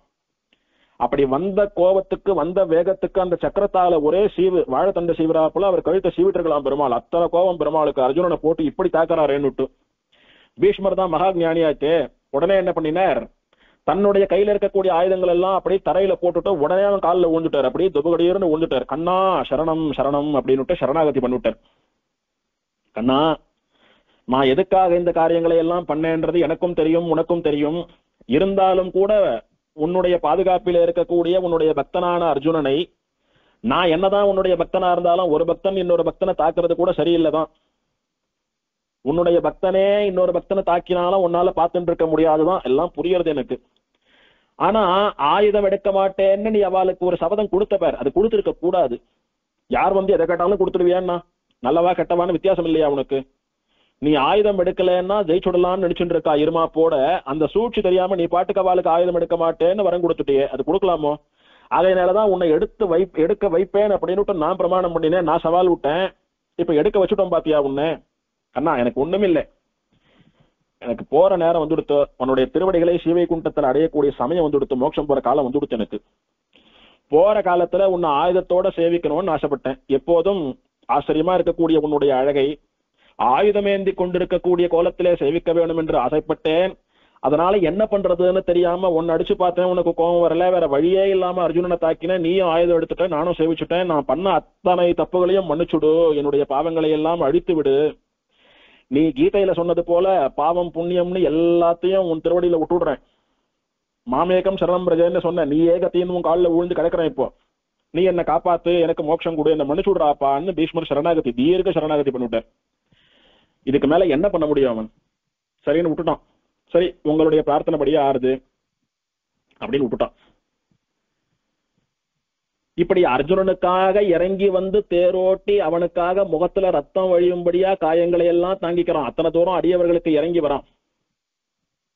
ஒரு பக்கம் பீஷ்மர்னு சொல்லக்கூடிய இன்னொரு அடியவருக்காக தனக்கு தான் கொடுத்த வார்த்தையையும், அண்ணா நீ சொன்னியே இப்படி மாத்தின்ட்டியே அப்படின்னு அவ பழித்தாலும் பரவாயில்ல, அந்த 100 பேரும் அவ குடும்பத்தை சேர்ந்தவாளும் இந்த லோகமோ அப்படின்னுட்டு உலகமே தன்னை வந்து இவர் ஆயுதம் எடுக்க மாட்டேன்னு சொல்லிட்டு ஆயுதம் எடுத்தானே, என்ன பெருமாள் இவன்லாம் அப்படின்னு பேசினாலும் பரவாயில்ல, பீஷ்மர்னு சொல்லக்கூடிய ஒரு பக்தருடைய பிரதிஜ்ஞையை நிறைவேற்றுவதற்காக நான் என்னுடைய அபகீர்த்தி, என்னுடைய இகழ்ச்சியெல்லாம் மனசுல வச்சுக்க மாட்டேன். என்னுடைய அபகீர்த்தியை விட பீஷ்மருடைய கீர்த்தி தான் எனக்கு முக்கியம் அப்படின்னுட்டு பீஷ்மர்னு சொல்லக்கூடிய பக்தர்களுக்காக எடுக்க மாட்டேன்னு சொன்ன ஆயுதத்தை எடுத்தவன், அப்படி அடியவர்களுக்காக இறங்கி வந்து எதை வேணாலும் பண்ணக்கூடிய பெருமாள் அவன் தான் இங்கே வெங்கடகிருஷ்ணனாவும் பார்த்தசாரதியாகவும் சேவிச்சுட்டு இருக்கான். ஆகையினாலே அவனை போய் சேவிங்கோ அப்படின்னு சொல்றார். உடனே பீஷ்மாச்சாரியர் சரணாகதி பண்ணிவிட்டார். பெருமாள் அப்படியே மோட்சம் தரேன்னு அவருக்கு வரம் கொடுத்துட்டான் கண்ணன். அவர் சரதல்பத்திலே படுத்துக்கொண்டு உத்தராயணம் வந்தா விட்டு போலான் இருக்கேன் அப்படின்னு சங்கல்பம் பண்ணிட்டு படுத்துட்டு இருக்கார். உடனே பெருமாள் தனக்கு எந்த கோலத்திலே சேவை சாதிக்கணும்னு நினைச்சாரோ அந்த சங்க சக்கரங்களை ஏந்தி கொண்டு கண்ணன் நிற்கக்கூடிய சேவையை சேவித்துக் கொண்டு தர்மபுத்திரரை வியாஜமா வச்சுண்டு சகஸ்ரநாம ஸ்தோத்திரத்தை கண்ணன் விஷயமா கண்ணன் காதால கேட்டு குளிரும்படியா அருளி செய்கிறார் பீஷ்மர். அப்படி விஷ்ணு சகஸ்ரநாமம்னு சொல்லக்கூடிய வசந்த பிறவி நோயை தீர்க்கக்கூடிய மருந்தை நமக்கெல்லாம் உபதேசம் பண்ணின மருத்துவராக பீஷ்மாச்சாரியர் அந்த சரதல்பத்திலே படுத்துக்கொண்டு எப்படி கண்ணனை சேவிக்கணும்னு ஆசைப்பட்டாரோ அந்த சேவையை சேவிச்சுண்டு ஆழ்வார்கள் எப்படி பெருமாளை சேவித்து அந்த அனுபவத்தினுடைய வெளிப்பாடா பாசுரங்களை எல்லாம் பாடினாலோ அது போல குருக்ஷேத்திர யுத்தத்திலே வாயில வைத்து ஊதுவதற்காக சங்கத்தை மட்டும் வச்சிருந்த பெருமாள் இவருக்காக சக்கரத்தையும் ஏந்தி கொண்டு சங்க சக்கரதாரியாக சேவை சாதித்தான். அந்த சேவையும் சேவிச்சுண்டு சகஸ்ரநாமம் பாடி அவர் காலம் வந்தாவிட்டு பரமபதிக்கிறார். அவர் இதெல்லாம் நடந்த விஷயம். இப்படி அடியவர்களுக்காக தான் இறங்கி வருதும் அடியவர்களுக்காக தான் கொடுத்த வார்த்தையே மாத்திக்கிறதும் அர்ஜுனனுக்காக பெரிய சக்கரவர்த்தியா இருக்கக்கூடியவன் சாதாரண ஒரு தேரோட்டியா இறங்கி வந்து தூசியில புழுதியில படிஞ்சுண்டு ரத்தக்கரை வாங்கிட்டு காயம் வாங்கிட்டு இத்தனையும் கஷ்டப்படுறதும் அத்தனை கஷ்டத்திலையும் வசந்த சக்கரம்னு சொல்லக்கூடிய ஆயுதங்களை ஏந்தி கொண்டு எவ்வளவு சிரமமா இருக்கும். முகத்துல அப்படியே புத்தல் புத்தலா ரத்தம் வடிகிறது, உடம்புல தெம்பே இல்ல. அந்த சமயத்துல இத்தனை பெரிய சங்கத்தையும் சக்கரத்தையும் ஏந்திக்கணும்னா எத்தனை சிரமம். ஆனா பீஷ்மர் ஆசைப்பட்டுட்டாரே, அவர் பிரதிஜை கொடுத்துட்டாரு, அவர் வாக்க காப்பாத்தியானோ, சரணாகதி வேற பண்ணிட்டாரு, எழுத்துதானே ஆனும். இப்போ அத்தனை சுமையா இருக்கக்கூடிய சங்கமும் சக்கரமும் கூட ஒரு புஷ்பம் போல அப்படி லேசா எடுத்தான் பெருமாளுக்கு. ஏன்னா அடியவருக்கு சேவை சாதிக்கணுமேன்ற எண்ணத்தினால. அப்படி அடியவர்கள் பலருக்காக பல விதத்திலே இறங்கி வரக்கூடிய டவுன் டு எர்த் பர்சனாலிட்டி அந்த தன்மையும் சங்கு சக்கரங்களை ஏந்தி கொண்டு நானே சர்வேஸ்வரன் நானே பரம்பொருள் என்று காட்டக்கூடிய அந்த சுவாமித்துவமும் அடியவர்களுக்காக யார் எப்படி ஆசைப்படுறாளோ அப்படி சேவை சாதிக்கக்கூடிய எளிமையும் பீஷ்மருடைய தோஷங்கள் என்ன, பாண்டவர்களுடைய தோஷங்கள் என்ன, இதையெல்லாம் மனசுல வச்சுக்காம அவ பக்தாளா இருக்கிறபடினால குழந்தையினுடைய தோஷங்களை எல்லாம் பொருட்படுத்தாம அந்த குழந்தையினிடத்திலே பாசம் செலுத்தக்கூடிய அன்பு செலுத்தக்கூடிய ஒரு தாயை போல தன்னுடைய அடியவர்களான பாண்டவர்கள் என்ன பீஷ்மர் என்ன இவா கிட்ட இருக்கிற குற்றங்குறைகள் தோஷங்களை எல்லாம் பார்க்காமல் அதையே போகியமா கொண்டு அவளுக்காக ஒரு அம்மா போல இறங்கி வந்து இவன் செலுத்தக்கூடிய வாத்சல்யம்னு சொல்லக்கூடிய அந்த தாய் அன்பும் இதெல்லாத்தையும் சேவிக்கணும்னு சுமதி மகர்ஷி பல வருஷங்கள் தவம் பண்ணினார். அவருக்கு இதெல்லாம் விக்கிரக ரூபமா இங்கே சேவை கிடைச்சுடுத்து. திருவல்லிக்கேணியில கண்ணன் எம்பெருமானும் பீஷ்மாச்சாரியருக்கு எப்படி சேவை கொடுத்தானோ அது போலவே சுமதி மகர்ஷிக்கும் சேவை கொடுக்கிறான். வியாசருடைய சிஷ்யரான ஆத்திரேய மகர்ஷியினாலே இங்கே விக்கிரகமா பிரதிஷ்டை பண்ணப்பட்டார். அவர் ஆராதித்தார், விக்கிரக ரூபமா பெருமாள் சேவை சாதிச்சுட்டான். எப்படி ஆசைப்பட்டாரோ அப்படி குடும்ப சகிதமா சேவை சாதிச்சுட்டான். ஒன்னும் அதுக்கும் மேல கடைசி காலத்துல பீஷ்மருக்கு பிரத்யேகமா சேவை சாதித்து மோட்சம் போறதுக்கு சாட்சியா நின்னது போல சுமதி மகர்ஷிக்கும் கடைசி காலத்திலே நிஜமா சேவை கொடுத்து அவரை மோட்சத்துக்கு அழிச்சும் போனோன்னுட்டு நிஜமாவே வெங்கடகிருஷ்ணன் பார்த்தசாரதியா அந்த தேர்தட்டில் இருக்கக்கூடிய திருக்கோலத்திலே வந்து சேவை சாதித்து சுமதி மகர்ஷிக்கு மோட்சம் கொடுத்து அவர் அழிச்சுண்டு போனோம். அப்படி பார்த்தனுக்கு சாரத்தியம் பண்ணினவனானபடியினாலே பார்த்தசாரதி அதற்கு ஆதாரமா பீஷ்மராலே பட்ட அம்பு துளைகளை எல்லாம் தன்னுடைய முகத்திலே காட்டிக் கொண்டிருக்கக்கூடிய உற்சவர். பீஷ்மர் அர்ஜுனனை நோக்கி அம்பு விட்ட போது அந்த அம்புகள் எல்லாம் கண்ணன் தாங்கிட்டான் பாருங்க. அப்ப முகத்துல இருக்கக்கூடிய பொத்தலை எல்லாம் நம்ம எல்லா நாளும் 365 நாளும் சேவிக்கிறோம் பார்த்தசாரதியினுடைய திருமுக மண்டலத்திலே. அம்பு இன்னும் நேரம் முகத்துல வட்டமா போயிருக்கும், மார்பு கை அங்க எங்கன்னு எல்லா இடத்துலயும் போயிருக்குமோ இல்லையோ. அந்த மாதிரி பெருமாளுடைய மார்பிலே துளைக்கப்பட்ட அம்பு கூட உள்ளது.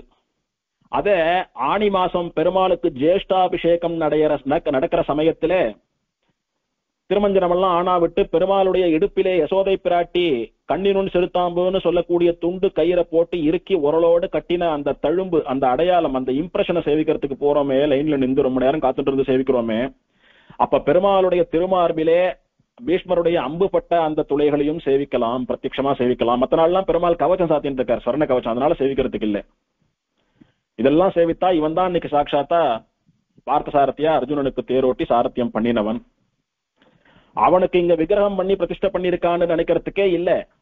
அன்னைக்கு விபவாவதாரத்திலே நம்மளை போல மனுஷ சரீரத்தோட அன்னைக்கு இருந்தவன் இன்னைக்கு அப்படியே அந்த மனுஷ சரீரம் அப்படியே சினிமால காட்டுறாப்புல ஒரு விக்கிரகமா மாறி வந்து இங்க நின்றுடுத்தோன்னு அனுபவிக்கலாம். அப்படி ஒரு திருமேனி இந்த எம்பெருமானுக்கு, தத்ரூபமான திருமேனி.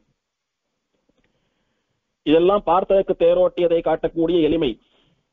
சரம ஸ்லோகத்தில் என்ன சொன்னார்? மாமேக்கம் சரணம் ரஜா, என் ஒருவனையே என் திருவடிகளையே சரணமாக பற்றுன்னு சொன்னார். அப்ப திருவேங்கடமுடைய நாட்டமா தன்னுடைய திருவடிகளை காட்ட வேணுமோ இல்லையோ?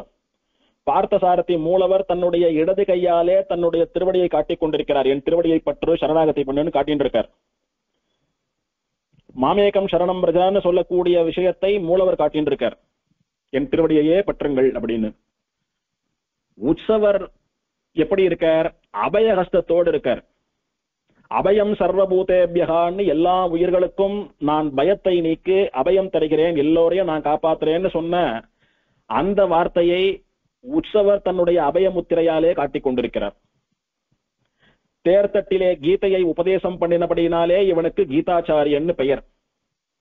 லோகத்தில் உள்ள எல்லோருக்கும் பல சாஸ்திரத்தினுடைய சாரமான பகவத்கீதையை உபனிஷத்து போலே கீதோபனிஷத்தா இவன் உபதேசம் பண்ணினபடினாலே இவனுக்கு ஜகத்தில் உள்ள எல்லோருக்கும் உபதேசம் பண்ணின குருவானபடினாலே ஜெகத்குருன்னு பெயர்.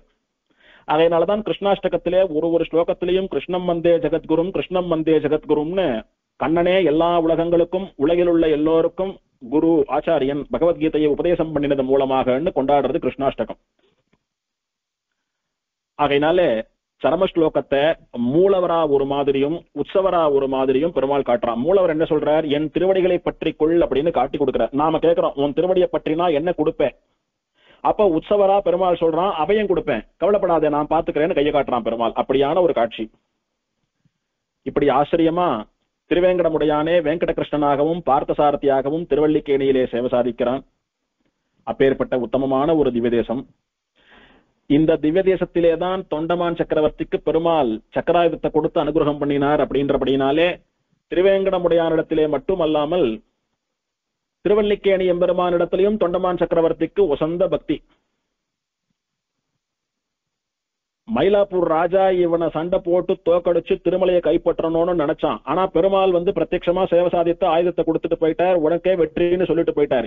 இவன் மயிலாப்பூர் ராஜாவை தோக்கடிச்சான், அவனுடைய ராஜ்யமும் சேர்ந்து இவனுடைய ராஜ்யத்துக்கு கீழே வந்துடுத்து. இப்போ ஆகையினாலே திருவல்லிக்கேணின்னு சொல்லக்கூடிய திவ்யதேசமும் இவன் கண்ட்ரோல்ல இருக்கு. இப்போ இவனுக்காக பெருமாள் பிரத்யட்சமா சேவை கொடுத்த இடம் வேற. அதனால திருமலையை போலவே விசேஷ அபிமானத்தோட நிறைய கைங்கரியங்கள் பண்ணினான் தொண்டமான் சக்கரவர்த்தி.